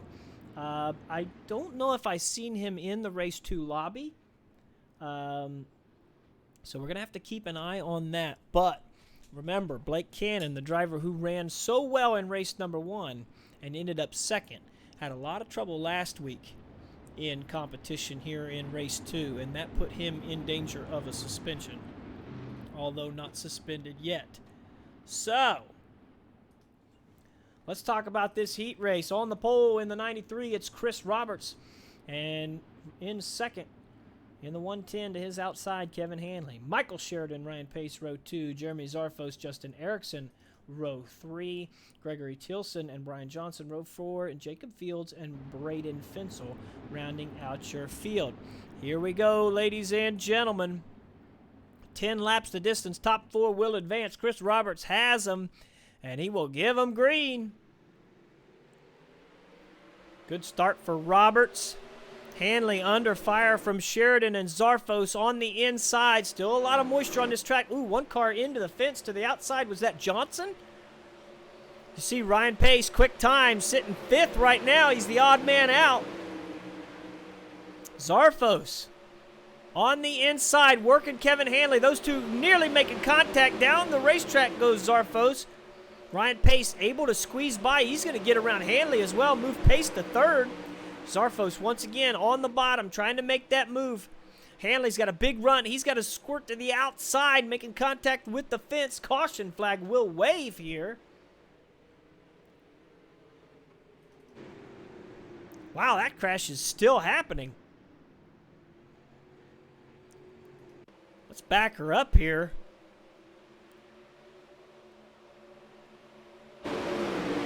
This is Justin Erickson that we are watching in the 83. He's going to go into 1 and 2 and find contact there with the 048. Inside Tilson's car there. And he, wow, come on, man. Good. What do you say about that, ladies and gentlemen? What do you say? I wanted to see, that's the 121 of Brian Johnson who made contact with the 048 there. Let's get back to live. I don't want to miss the restart here. Chris Roberts out front. Michael Sheridan second. Ryan Pace and Jeremy Zarfos, your top 4. 5th place right now belongs to Kevin Hanley. He's the one that's got to find a position here. Jacob Fields behind him. But Hanley and Fields, odd men out at the moment. Top 4 advance to the A main. Zardul says, still racing with a broken arm. Maybe you should just retire till he's healed. Well, I guess that depends on what the doctor says. We're going to go back green here on lap 7.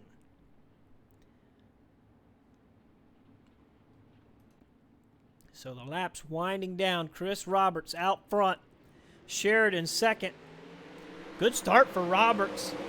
Sheridan going to be under fire here from Ryan Pace. The quick qualifier on the inside. He's able to hold on. Now Zarfos looking to take advantage of Pace. You want to make those moves because every spot is worth 5 in the A main. That's 5 guys you don't have to pass in the A. But you can see Pace took a look on the inside of the 15, and when it failed, he lost a spot to Zarfos. So he lost 5 spots in the starting lineup of tonight's A main.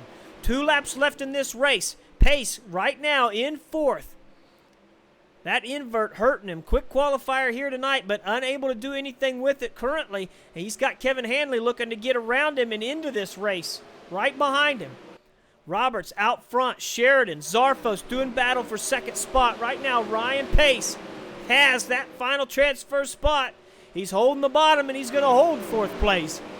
Kevin Hanley and Braden Fensel, the 2 men missing out on the transfer spots there in heat race number 1.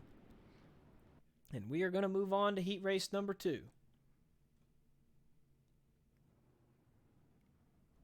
He avoids doctors. Healing up, but re-injured it today. That's not good, Zardul.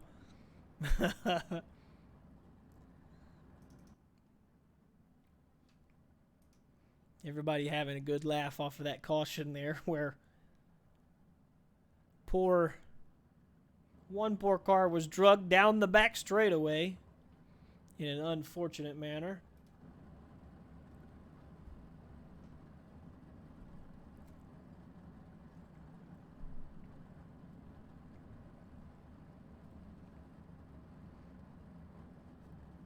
Meant to get me a Wicked Energy Gum to get going here for race number 2. But they had so much fun in the interviews talking to those guys that we didn't even really have an intermission. Which is good, I guess. Keep the action rolling, right? But the announcer sometimes likes a break every once in a while. Let's talk about heat race number 2 on the track now. 10 laps the distance in the 3-1 It is Richie McLeod on the pole with Nathan Davis to his outside.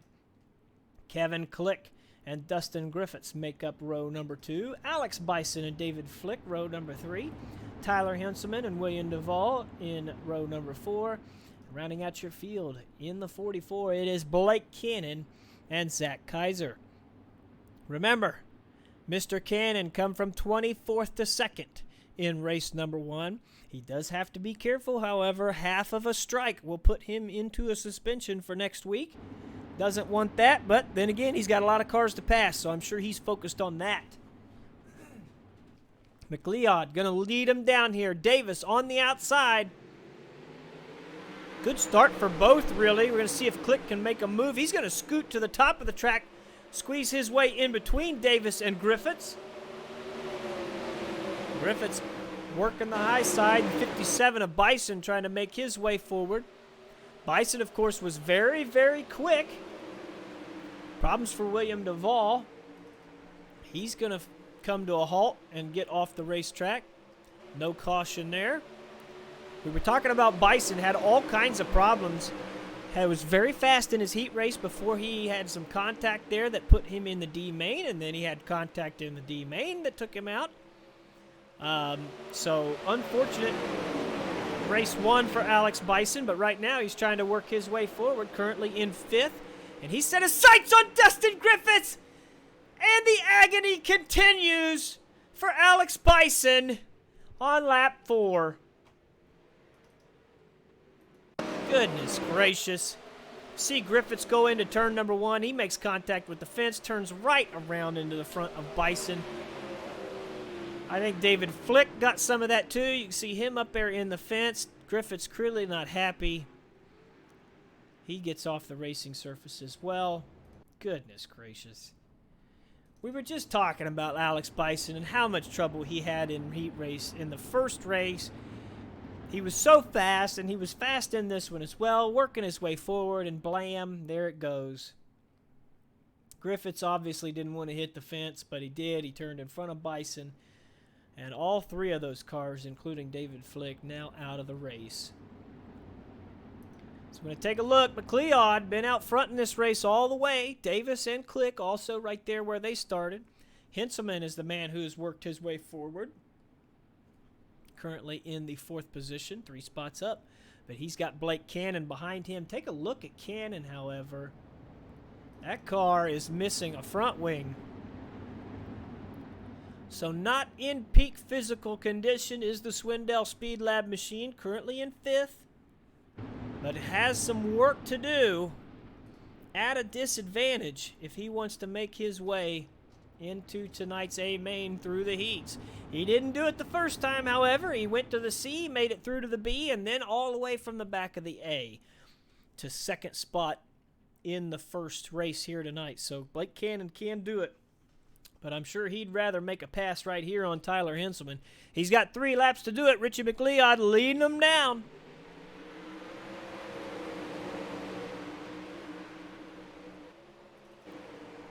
We're going to watch that transfer battle. Davis into the fence. That's going to bring him in front of the 25 of Kevin Click. Click goes to the outside here. We are watching Henselman, who's working his way into this battle. He's got the final transfer spot. Davis going to go over-under as Click makes that slide job. Those two side by side down into turn 3, fighting for 2nd spot. 2 laps to go. No, never mind. White flag. Richie McLeod with the lead. Davis in 2nd. Here comes Click trying to take that spot. 5 positions the difference here for 2nd spot. Click's going to take it. Davis 3rd. And Tyler Henselman comes home in 4th in the final transfer spot. Richie McLeod, your race winner in heat race number 2.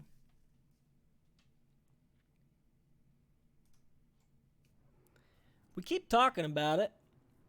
course, the heat race number 2 winner is going to start outside pole for the feature. So McLeod, the big winner in that race. He was the 4th quickest qualifier, but because of the invert, he started on the pole.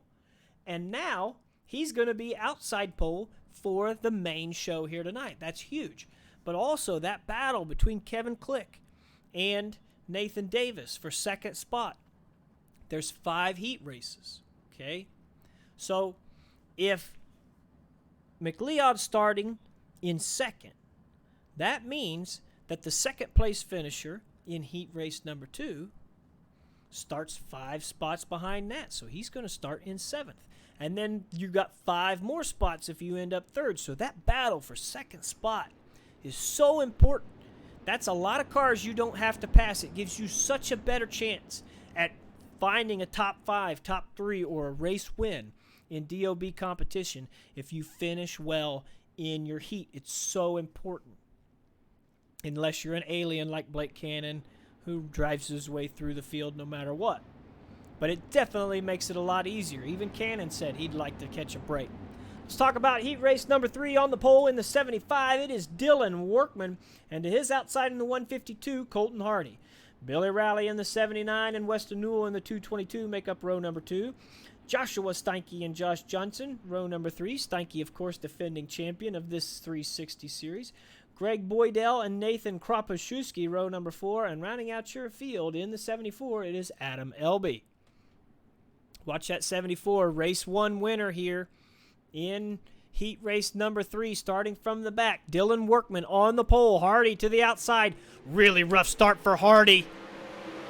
Let's watch Billy Rowley, who looks to the inside of the Swindell Speed Lab driver. He's going to pull the slider. Hardy looking to the inside down the backstretch. This is the race for 2nd. Hardy's going to slide up in front of Rowley. Rowley had to breathe it just for a second. Now back to the inside goes Rowley to Colton Hardy. I think Hardy's going to hold on to this spot. Let's see what Weston Newell can do down the backstretch. Rowley holding the middle. Newell on the outside at the moment. He's got that 3rd spot. Billy Rowley now to 4th. Doing pretty well in the middle, but just doesn't have that final oomph to make any passes happen. Now Josh Steinke into this battle. He's got a fresh new scheme on that 80. Black Diamond Machine getting around the 79 as the caution flag waves. Adam Elby, the man in trouble. Goodness. You can see he's already way behind the field. Let's go back a little bit. Making contact with the 014 into turn number 1. That turned him around. That was not the caution, however, because he's going to go forward and get upside down again in turn number 1. Car clearly had damage, I think. More contact there, which brought out the goodness gracious. Good thing he wasn't really in that car. That was a mean one. But that is it for the heat race number 3 life of Adam Elby. Let's reset here. Dylan Workman still your race leader. Colton Hardy in 2nd. Weston Newell and Josh Steinke rounding out your top 4. Billy Rowley down 2 spots. We saw him working that middle. Steinke was able to get around. He's got some time left here. But right now, Rowley on the outside looking in. Team SETI driver, as is Weston Newell there in 3rd.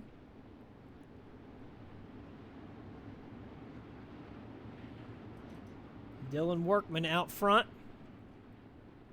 I am on record saying Workman is one of the most underrated drivers on the sim, and I mean that with absolute good intentions. Fantastic driver out there doing battle. Had a lot of good races with him last season when I was competing, before they threw me up here in the booth. Workman going to lead him down here off of 4. You can see him in the middle of the track. Not a great start. Colton Hardy able to stay with them, and now Hardy going to make the slider around. Workman, the over-under, going to make it stick there. He's going to take the race lead back. Here comes Weston Newell. You can see Hardy on the high side. Ooh, a little bit of contact between the 152 and the 75. Hardy pokes Workman out of the way.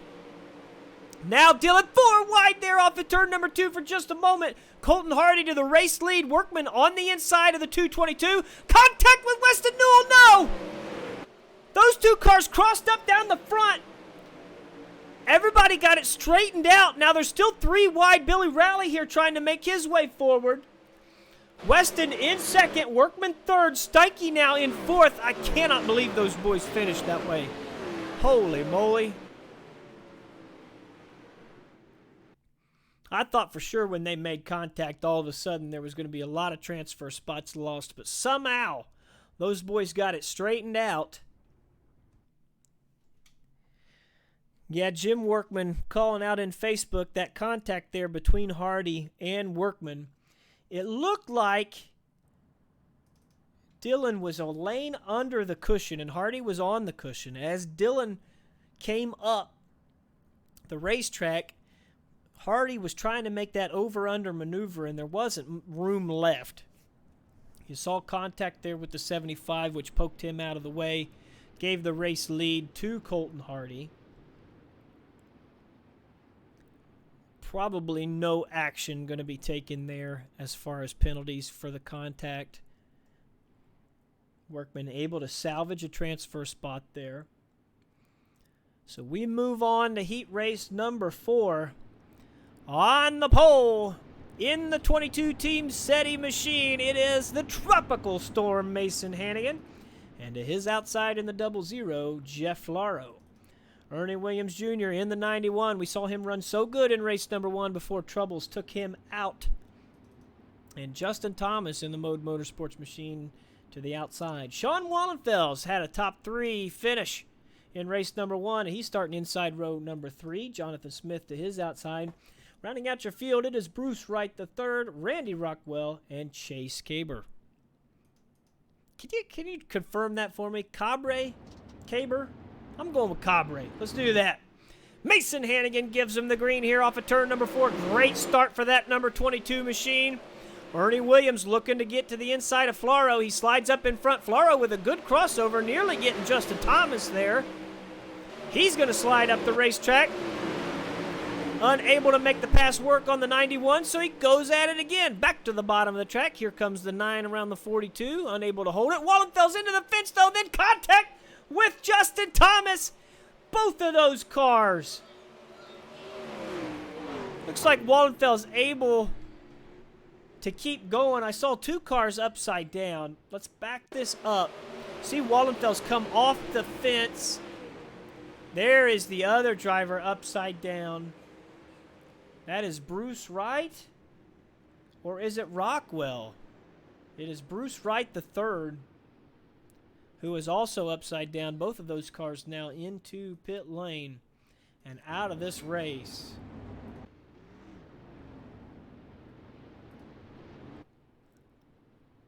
Mason Hannigan, your race leader. Ernie Williams Jr. in second, Jeff Flaro in third, Jonathan Smith fourth. Wallenfels has taken the end-of-line penalty for responsibility for the caution. Zardul and Weston, Cabre. All right. That is Chase Cabre in the 41. Currently up to 5th. He's the one looking to take that transfer spot away from Justin Smith in the 63. Jeff Flaro still holding on there as well. We're going to get back to green flag racing on lap 6 of this race.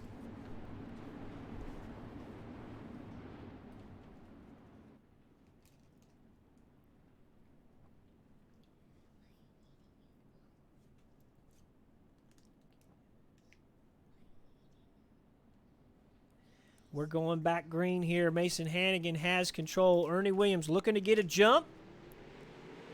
Doesn't do a too terrible job of it, to be honest with you, but Mason holds on to the top spot.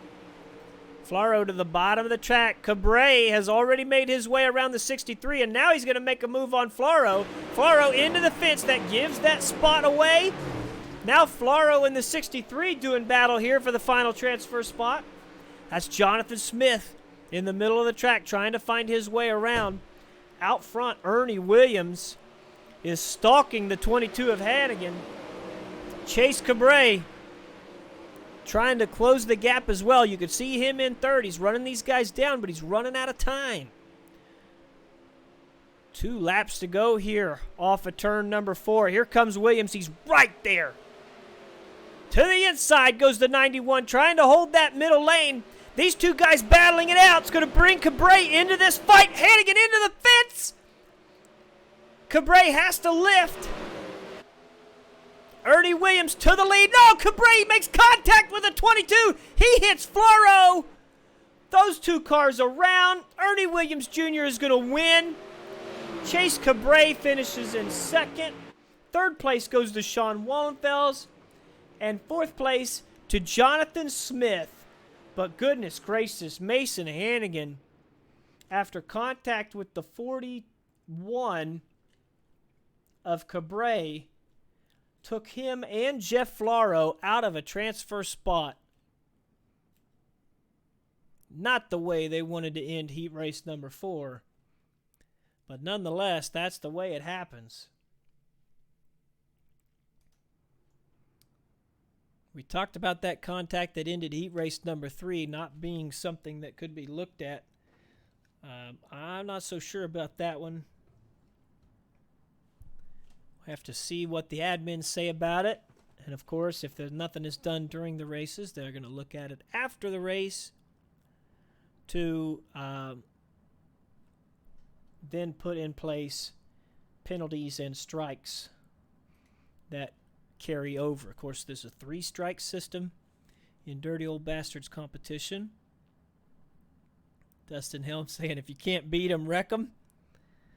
Not sure that was the intent, but the end result is what it is. So let's talk about this race. Heat race number 4, final heat race of the evening. On the pole in the 71, it is John Lepresto, and to his outside in the 40, it is Cole Cabray. Jason Nygaard in the 22, inside row number 2, with Craig Dunn to his outside. Anthony Lepresto and Travis Oldfield, row number 3, Jordan Hack and James Edens, row number 4, and rounding out your field in the 099, it is Seth Cheney. Keep an eye on that 099, very quick driver is Seth Cheney. He's had some good runs here in DOB competition. Of course, James Edens as well. He did not battle his way to the front like he wanted in race number 1, so he'll be ready to do some more here in race 2. John Lepresto bringing him down slowly.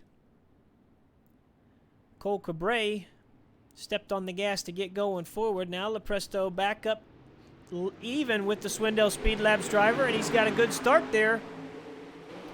71 to the inside, going to use that slider line. Cabray looking to make a move down into turn 3. He's able to get the slider in. Lepresto back to the bottom. Going to look to take it back here in turn number 1. He's not going up to the cushion. Felt like the middle was going to be enough for him. It was not. But Lepresto now with a big slider on the race leader. He takes the spot. Cabray back around him to the inside. Nygaard now fighting it out with these guys. As those guys do battle, which looks like Cabray had a little bit of an issue off of 2. That gives Lepresto a look into 3.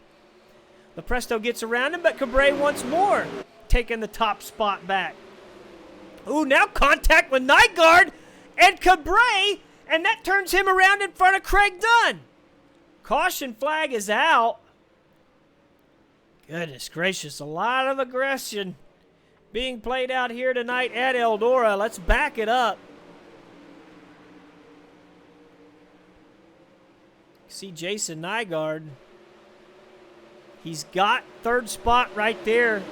Going to look to put the slider on, and I'm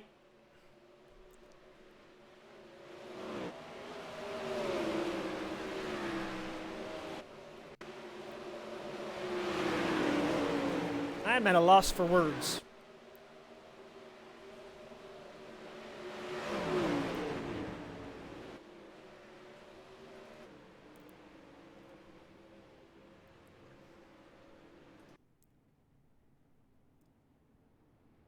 I don't think I need to say anything right there. That was a dive bomb maneuver that found its mark. And Jason Nygaard has taken the end of line penalty and actually comes to a stop there in turn number 3. He's going to exit the race. Cabre is out. Dunn is still rolling around in 6th. Actually, I think he's done as well now. Nope, there he is. So let's reset here. John Lepresto, Anthony Lepresto in 2nd. In 3rd, that is James Edens. I don't know why his name never shows up. He's like the secretive guy. Edens up 5 spots. Seth Chaney up 5 spots. They have the transfer spots right there. And we are going back green here with 3 laps left. John Lepresto in front of Anthony. Here comes Edens on the inside. Edens around Lepresto, but now the 57 back by.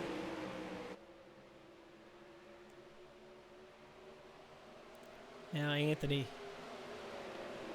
looking at that 52. Another crossover maneuver here off of turn 2. Great battle here for 2nd. Edens and Lepresto right behind the 71, which is out front. Here comes Edens. He's going to slide. Contact. And Edens trying to follow that. Chess Chaney made it through. John Lepresto did not on the final lap. More contact, tainting this event. James Edens is going to take the victory. 2nd place goes to Anthony Lepresto. Whew.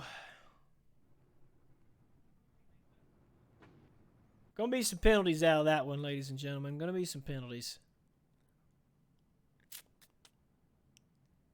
Holy moly.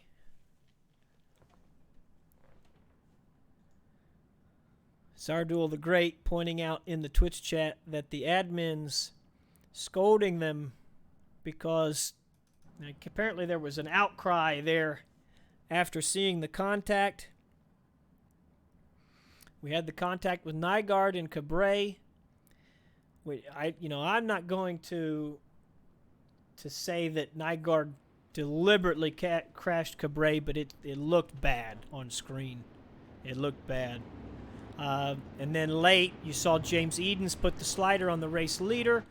And I must say, I'm gonna give Edens, I don't want to say the benefit of the doubt. There was no contact between those cars. What we saw was net code. Okay, we saw internet contact, which put Lepresto into the wall, which it's still contact. They made contact, net code. But Edens, he didn't think he was that far up the racetrack. It looked to me they were going to make contact anyway, but there was netcode contact that happened. Greg Boydell, Mason Hannigan, Cole Cabre, Brian Johnson, Dustin Griffiths, Nathan Kropaszewski, Bruce Wright, Travis Oldfield, Gregory Tilson, Alex Bison, Adam Elby, Justin Thomas, Justin Erickson, and William Duvall, your C main. Watch Elby from 11th, ladies and gentlemen. He's going to have something to say about this race. Greg Boydell and Mason Hannigan on the front row. Here we go. Cabre with a great start. He's to the inside of the race leader. Cabre to the inside. Contact between Johnson and Boydell. Boydell makes more contact with the 283. Those two cars are stuck. They both get off the racetrack. No caution. Mason Hannigan now with the slide job on the race leader. Cabre to the inside. That's Cole Cabre, who was wrecked in the last heat. Those two trading the lead back and forth. Behind them, Dustin Griffiths running in 3rd. He was very quick in qualifications. Had trouble in his heat race. Now currently sitting in a transfer spot. 4th place is the transfer battle. Those two cars together. Johnson, making contact with Bison. Why can't Bison catch a break? Losing the front wing. Caution flag is out.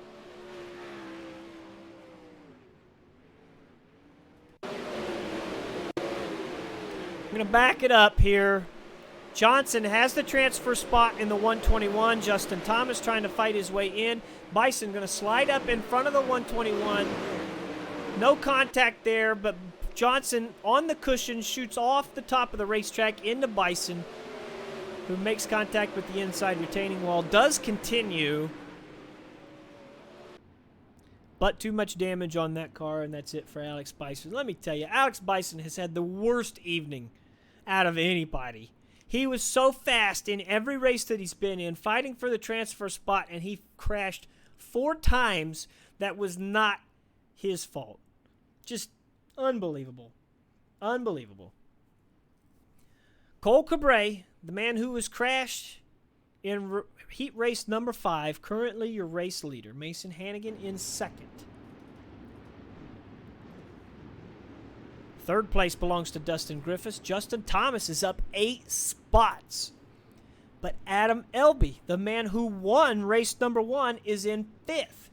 Man, that's gonna be a titanic battle right there. Thomas up 8 spots to get to the transfer spot, but Adam Elby is so fast. We saw how good he was in race number 1, and now he's going to be looking for another spot to make his way into the B main.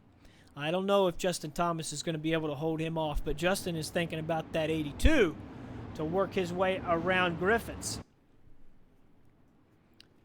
Cole Cabre, your race leader. Mason Hannigan second. Gonna see what kind of a start these guys can get. Nobody can give any quarter at this point. They know the 74 of Elby is looking to make his way forward. He's got to have a spot to advance, and the laps are winding down. Going to have 3 to go here as the pace truck pulls off the track, and we restart this race. Cole Cabre gives them green. Contact there between Griffiths and Hannigan. Elby, what happened to Thomas? There he is. He was off the screen there for a moment. A little bit of a blink. He's still there in 4th as Elby works the inside. Mason Hannigan has taken the race lead. Elby's going to take it back. Hannigan crossover to the bottom of the track. He pulls side by side with the leader, Cabre. Those two trading it back. Thomas now working the inside of Griffiths. Hannigan on the high side of the track. He's got second place now passing. He's going to clear Cabre into turn number 3. Cabre working the inside of that 22. Griffiths on the outside. This is it right here. Elby trying to make his way in. He doesn't do it. Winner of this race, Tropical Storm Mason Hannigan gets it over Cole Cabre. Third place, Dustin Griffiths. And 4th place, Justin Thomas will advance. And the man who won race number 1 here tonight, Adam Elby, unable to make his way into tonight's events. So he is out in the C main, and we move on to the B. 4 drivers will advance from the B main here tonight.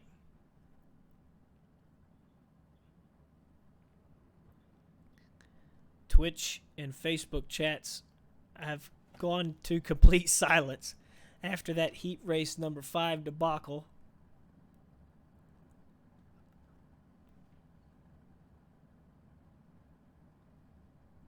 I must say, I try to keep my nose out of Facebook drama, but Blake Cannon alluded to the fact that the Swindell Speed Lab driver has been catching a lot of flack.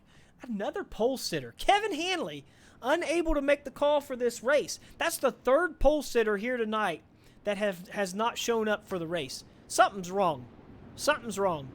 I don't know what's going on, but 3 pole sitters do not miss their race in one night. Lepresto even came in to that race. What's up, Dan-O? Thanks for joining us, my friend. We're having some excellent racing, which we always do in DOB competition. We were talking about Blake Cannon, alluding to the fact that people have been on the Swindell Speed Lab drivers for aggressive driving. They've been complaining about lots of contact.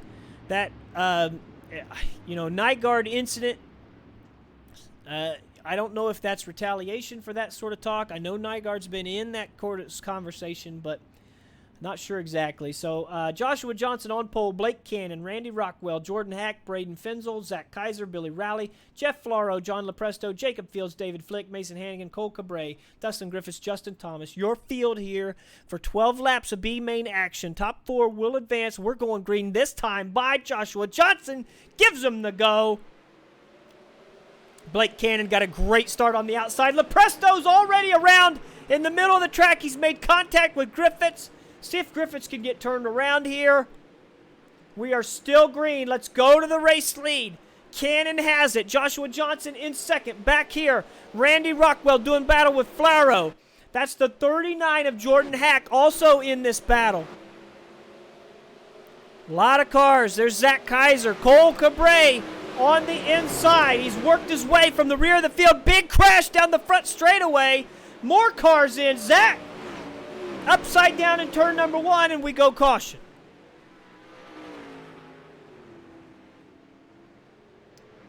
God, who do I look at first here?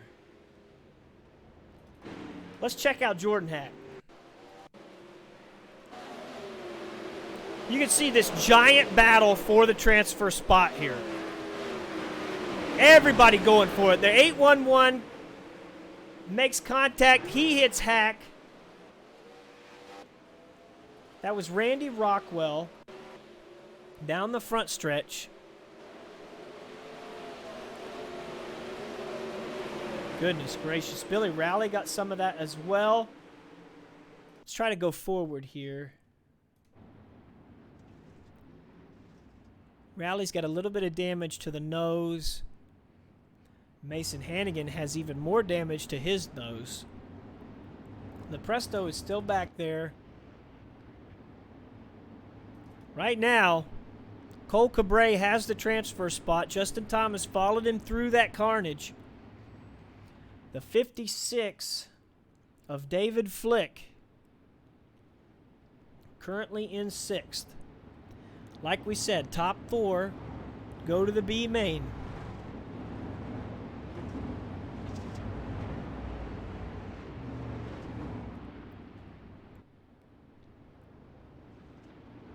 We're going to restart this race on lap 7. Blake Cannon out front. You can see the big movers, Flaro, Cabray, Thomas. Those are the guys doing battle for that transfer spot. Joshua Johnson blinking out just for a moment there. We're seeing a little bit of goofy internet, but we're going green right here. Cannon with a great start. See if Flaro can make a move on Johnson here. Flaro to the bottom. Going to slide up in front of Johnson, who has to lift. That brings Cabray into the picture. He's going to put the slider on both of those drivers. Ooh, Thomas into the fence. Justin Thomas. And he's over.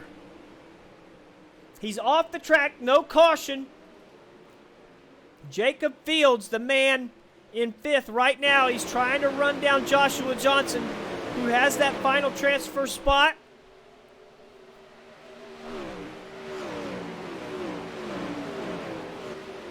And he is doing so far.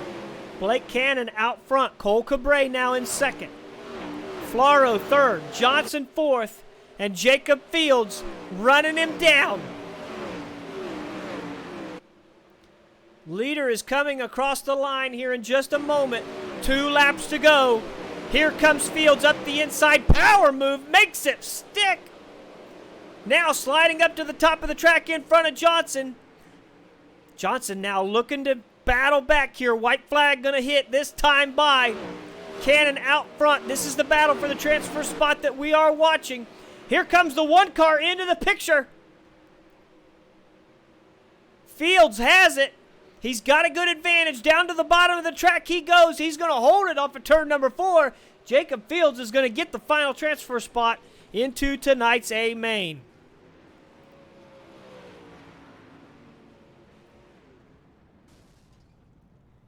What a wild night we have seen so far, and we are just getting started. 2 minutes of warm-up practice here before the final event of the evening.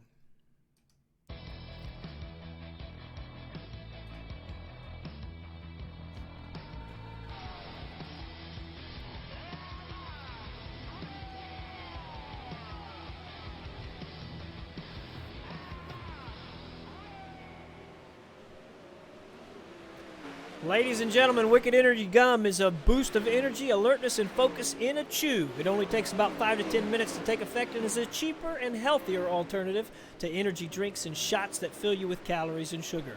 Wicked Energy Gum is made in the USA, and the best part of it all is that for every pack you buy, they make a donation to the Cognitive Warriors Foundation, who focuses on improving access to quality health care for active and former U.S. military men and women who suffer from depression and PTSD.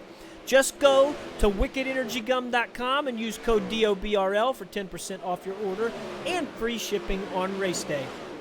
Remember, the DOBRL code also works on wickedreliefcbd.com for your daily dose of CBD as well.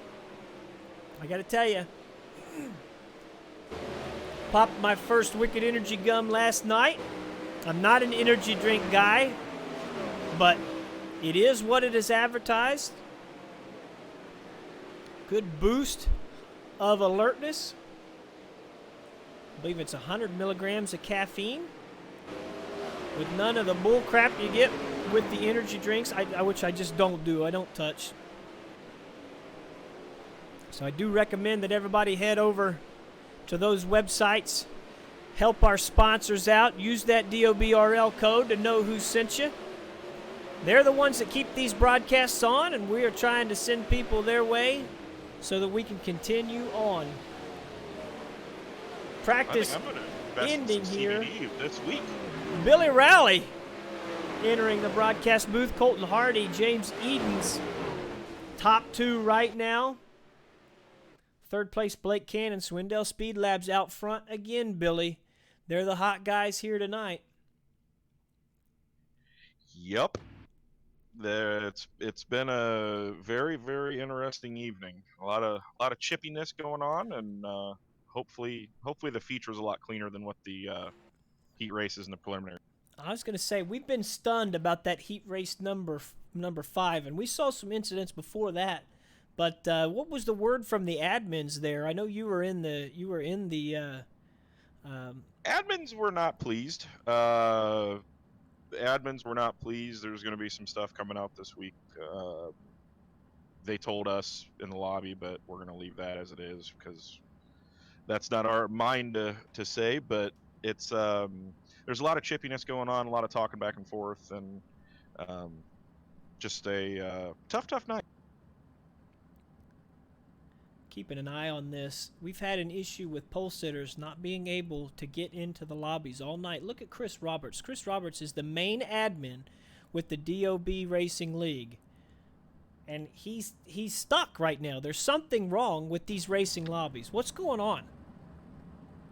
There was an issue earlier this week, I guess, with heat race format where sometimes the heat race formats weren't loading right, and then in this case, that's the second guy that's missed the show, and I can't see why Roberts would have dropped. That's 4, Billy. That is 4 in tonight's events. Yeah, something's definitely not right with servers or something. I'm not sure. I know there's a lot of power. Peyton Grease was telling me earlier today that his internet was out today and still not back.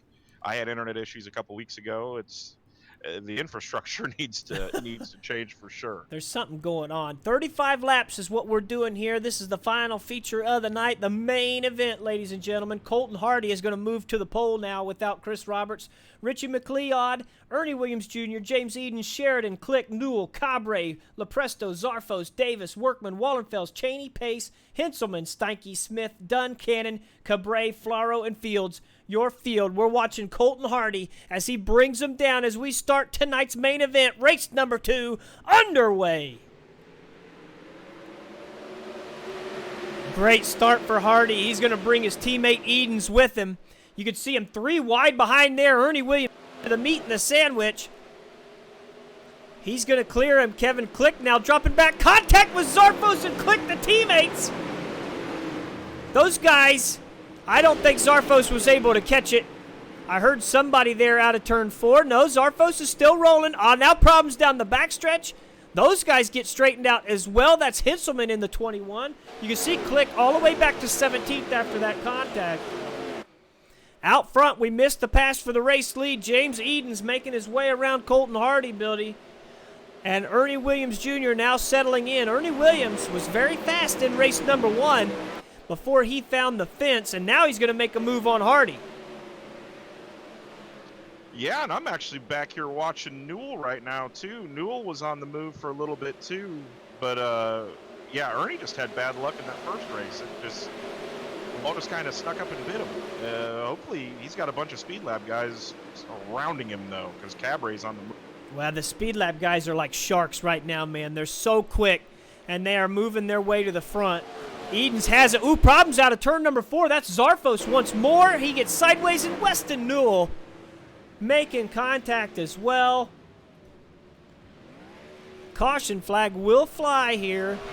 And Weston's trying to help his teammate out, but it's not going to work. And Weston clicks out as well. Let's take a look back.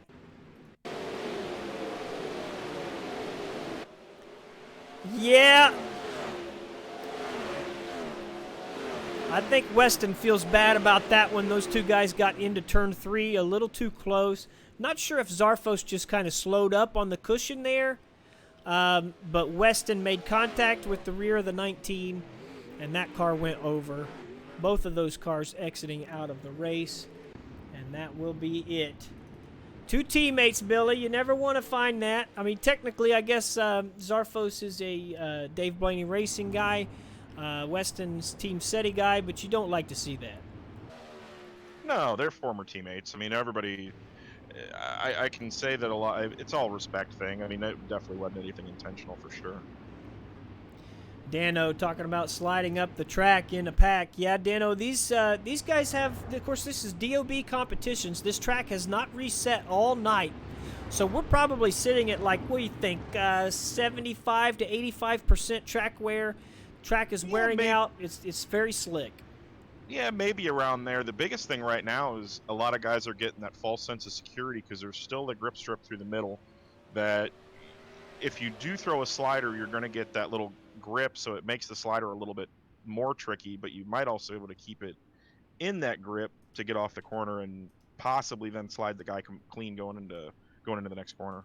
Caution flag laps don't count. White flag will be lap 38. We are green once more. James Edens bringing him down. Williams got a great start there, able to stay close with the 52. Edens working the middle of the track, but Williams on the high side seems to be a little bit quicker at the moment. And you can see the 41 of Cabre. That is Chase, who is inserting himself into this battle. Colton Hardy losing some time there. But this race for the lead heating up. It's Swindell Speed Labs versus Black Diamond. Williams got a great run there coming off of turn 4 to the inside for the race lead. Slide job incoming. Unable to clear him. Edens not giving up that middle of the racetrack. He's been running that line, and Williams had to relent. Now Cabre with a big slider there. And Williams trying to battle back. We've had fantastic racing all night, Billy, as the caution flag flies.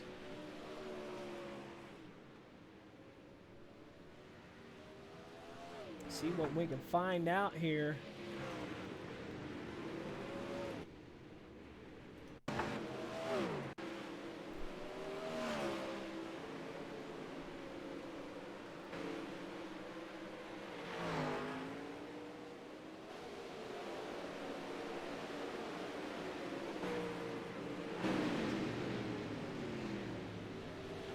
You know, I can't honestly tell you what the caution flag was for.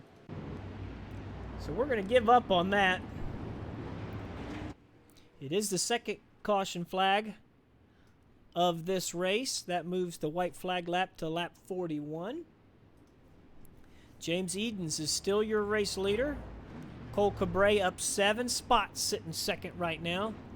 Williams, Hardy, and Sheridan, your top 5. Billy, Blake Cannon, once again, he made 22 spots in race number 1. He's up 13 spots already to 8th. He's extremely fast, and he couldn't cut through traffic probably better than anybody else right now, other than maybe Bergeron, which is not here, but somehow he just gets through traffic, and just biggest thing is keeps himself out of trouble. Half of this battle coming from the back is missing racks. I mean, that's just part of it, and for some reason he's able to get through them rather quick. He's done fantastic here tonight, and he's looking to put himself on the podium for the second time here. We're going green this time. Cannon's teammates out front, Edens and Cabre. Williams sitting in third.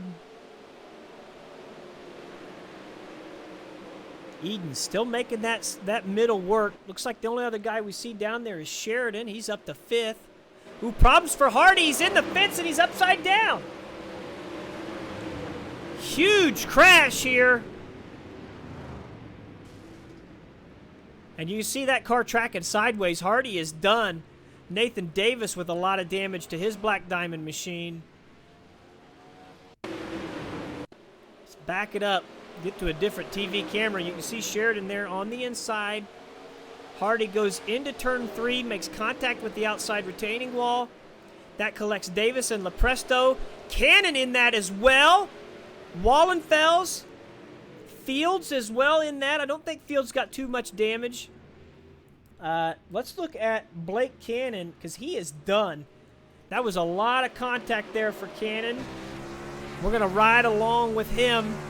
You see him on the high side here making positions. We talked about him climbing through this field. Billy, you said it's hard to miss those crashes, and here it comes. They talk about in real racing all the time about the announcer curse. When you start talking about somebody doing real well, then that's when it all goes to hell. Sorry, Blake, that one you can put on.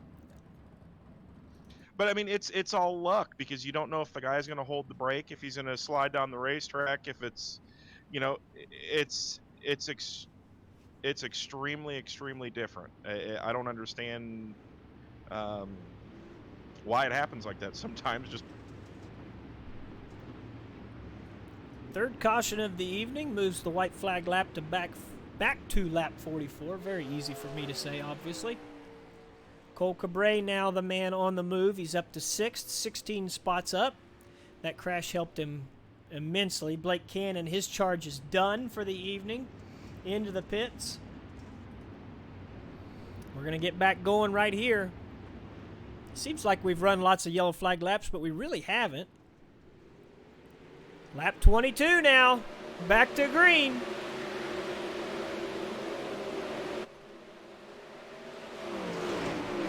Cabre around Lepresto. We're watching the race for the lead. Eden slides off the cushion. That gives Cabre a look on the outside. And Caution saved flag by again. the yellow once again. Let's see what we can find out here. Oh, Cabre. He looks like he just got in the corner and turned it around.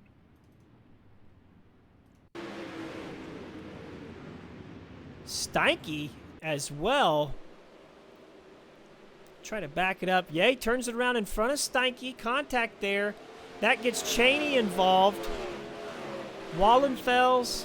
And then Steinke around on the front stretch once more. Huge incident there, which started with Cole Cabre spinning out in turn 3. And I do believe he has taken ownership of that caution. He will get an end-of-line penalty. So move him to 17th. He was the one that was coming through the field. He was up 16 spots. He's going to have to do it again. We know he's got the ability.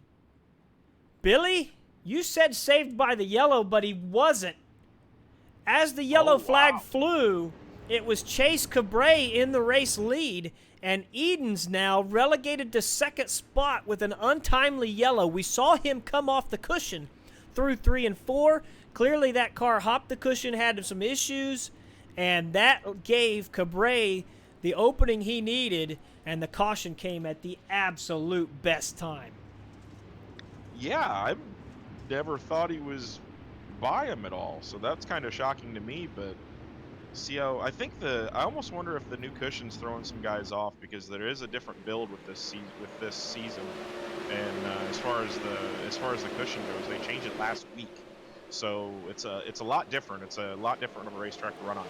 These guys still learning. Every update throws a curveball at them. And as they were talking, what they updated was the angles of the racetrack. And I'm not a programmer with iRacing, but there should be 2 angles on the racetrack. There's the banking, and then there's the cushion. And they changed how those angles hold the race car in the sim. And that's what these guys are battling with right now, getting used to that. And we've seen the cushion. Of course, the cushion problems for the race leader. Eden's back to the lead, and now side by side for second. Cabré able to get back around Ernie Williams, but a rare mistake from Cabré there opens the door for Eden's, Billy. Yeah, and here comes Ernie too. I don't know if Cole got or if Chase got into the wall or something and hurt. It seems like he's getting back going now though. But him and Ernie are having a heck of a battle. But they better be careful, or else Eden's just going to walk away while they're throwing the sliders on. As those guys battle, that gives Eden's the opportunity. But you saw him have an issue with the cushion there through 4 once more. These guys really struggling on the top. Now Williams into the fence. He did it again. Oh no! Ernie Williams to the inside of the track brings out the caution. Exact same thing we saw in the race number 1, but that time it was turns 3 and 4. This time it's 1 and 2, and Ernie Williams once again out of this race.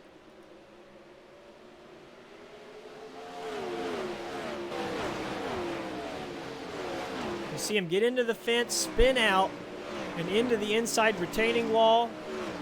The caution flag flew. He didn't want to cause any crashes for anybody else. He exited to the pits, and that is the end of his night.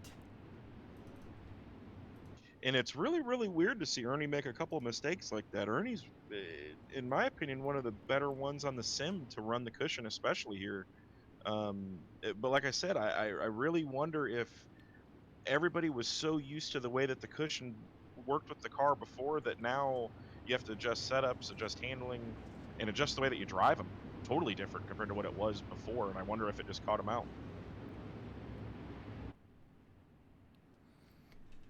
Lap 50.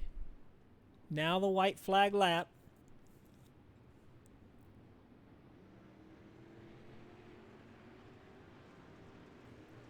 Going to look at the top 10. Nathan Davis mentioning in the chat that Ernie's had some bad luck. There's no doubt about that. Fast car up front in both races. See Steinke up 12 spots, Fields up 17, Dunn up 12, Flaro up 13. The guys from the back are coming forward off of these mistakes that are being made. We're going to have 15 laps left in this race as we go back green. James Eden's your race leader. Brings him down. Chase Cabré looking to make a move here in turn number 1. He's going to put the slider on. Here comes Edens. Oh, contact into the fence. Cabré now to the inside. He's going to lose a lot of spots. Here comes Steinke.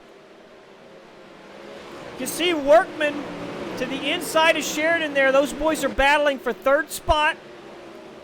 Cabré now behind Steinke. Starting to make his way back forward. Big slide job there on Workman. Workman's going to try to go under. Coming off of turn number 4. Here comes Steinke with him. Workman still doing the middle line there. These guys are really struggling with the top side of this track, Billy. It's catching a lot of them out. Well, and it's starting to get rough up there, too. I'm noticing a lot of guys, when they're up there, they're getting a lot of wheel hop. And like what happened with Chase, it just boils down to the wheel hopped in the wrong spot and spun him around. But it looks like he's recovered pretty nice, getting right back around Sheridan for 3rd. Tell you what, James Edens has seemingly figured it out as well. He has started to pull a gap there on the now 2nd place Anthony Lepresto. Chase has recovered into 3rd. You saw Sheridan catch the fence there. That's going to open the door for Fields in the 27, who is absolutely flying right now. Up to 4th is Jacob Fields. He started 23rd in this race. 23rd to 4th for Jacob Fields. That car is on a rail. Sheridan now has another Cole Cabré this time on his rear bumper.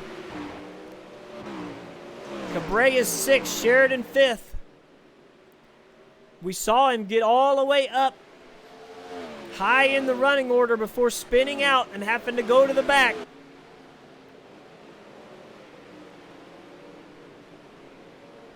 Laps winding down, however. These guys going to need another caution to put themselves into contention in this race. Eden's out front, and you can see the race for second is raging. Lepresto now giving way to the 41 of Cabré. Chase has recovered from his incident, back to second spot, and now he sets his sights on the race leader, Edens. 5 laps left, Billy. You think he's got time? I'm just watching the lap times here, and it looks like it's going to come down to if somebody makes a mistake. That's going to be the biggest thing, because they're both running about the same speed. Cabré was a 2:02 that lap, and Edens was a 3:05. So if he keeps that pace up, he's got time to go. Not much time left. I do hope that I have lap 50 correct. That Ernie Williams, we've had a lot of cautions here.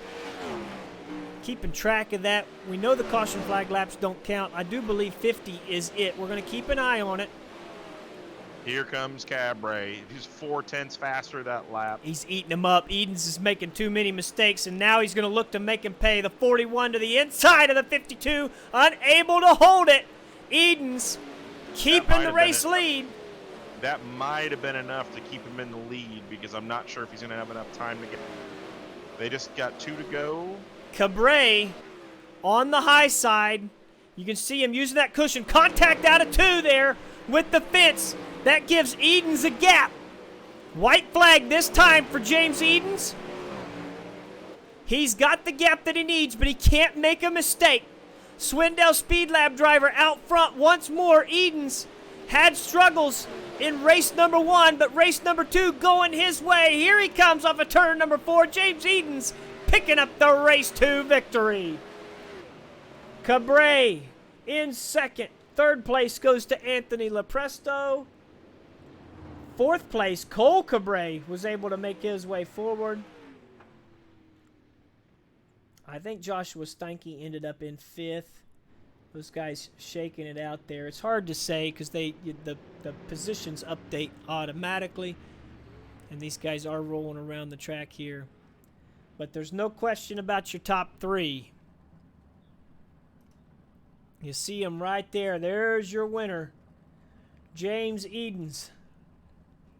Cabré and Lepresto rounding out your top 3.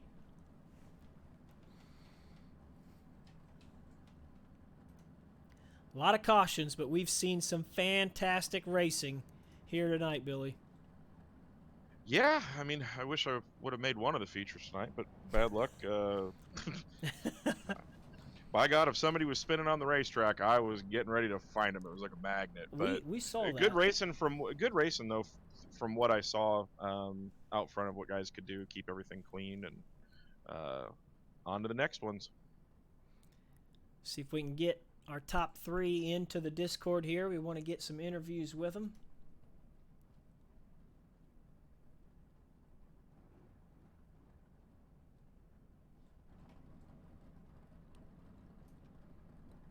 Here's the man that we wanted to talk to right off the bat, James Edens, race winner here at the virtual Eldora Speedway in race 2 competition. James, that one seemed a little complicated, man. You got out front, had to battle it out with your teammate there for the race lead. Seemed like the car come off the cushion a little funky there every once in a while. So you really had to fight for it, but you were able to bring it home. How does it feel?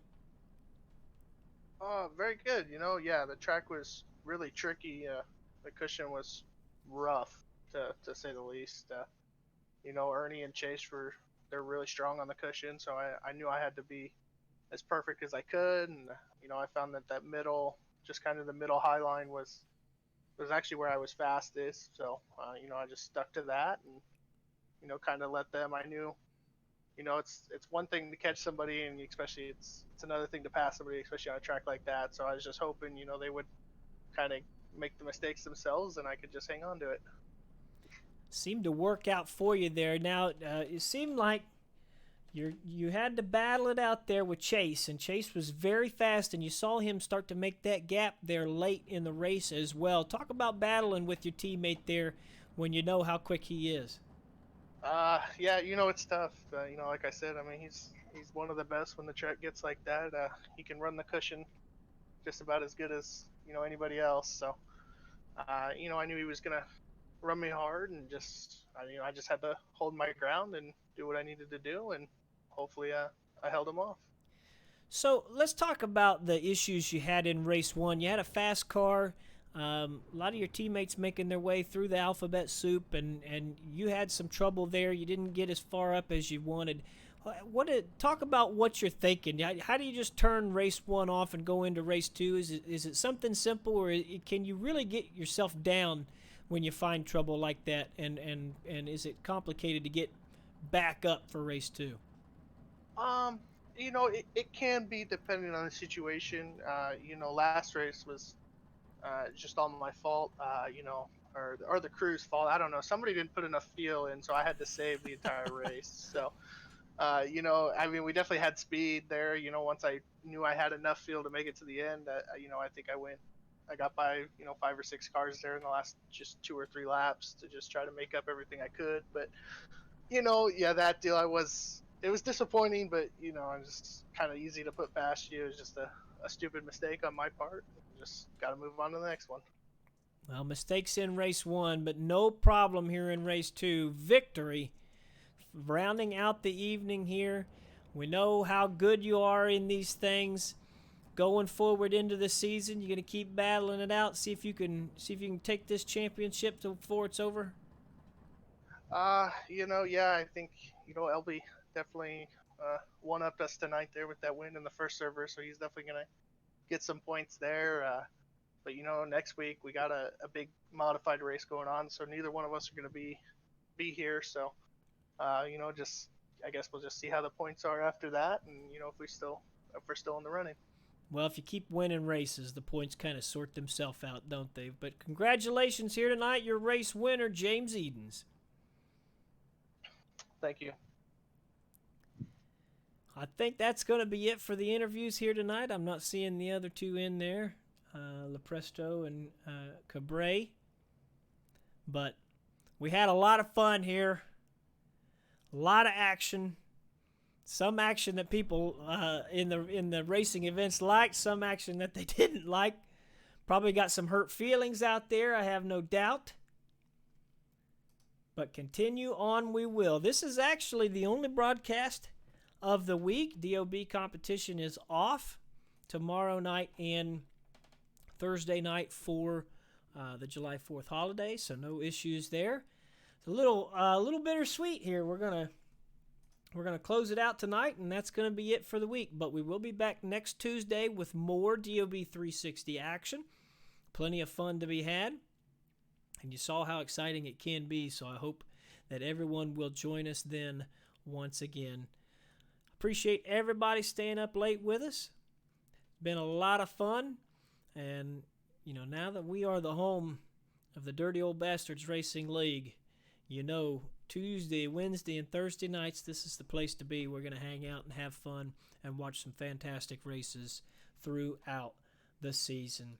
I appreciate you all, and we will catch you next time.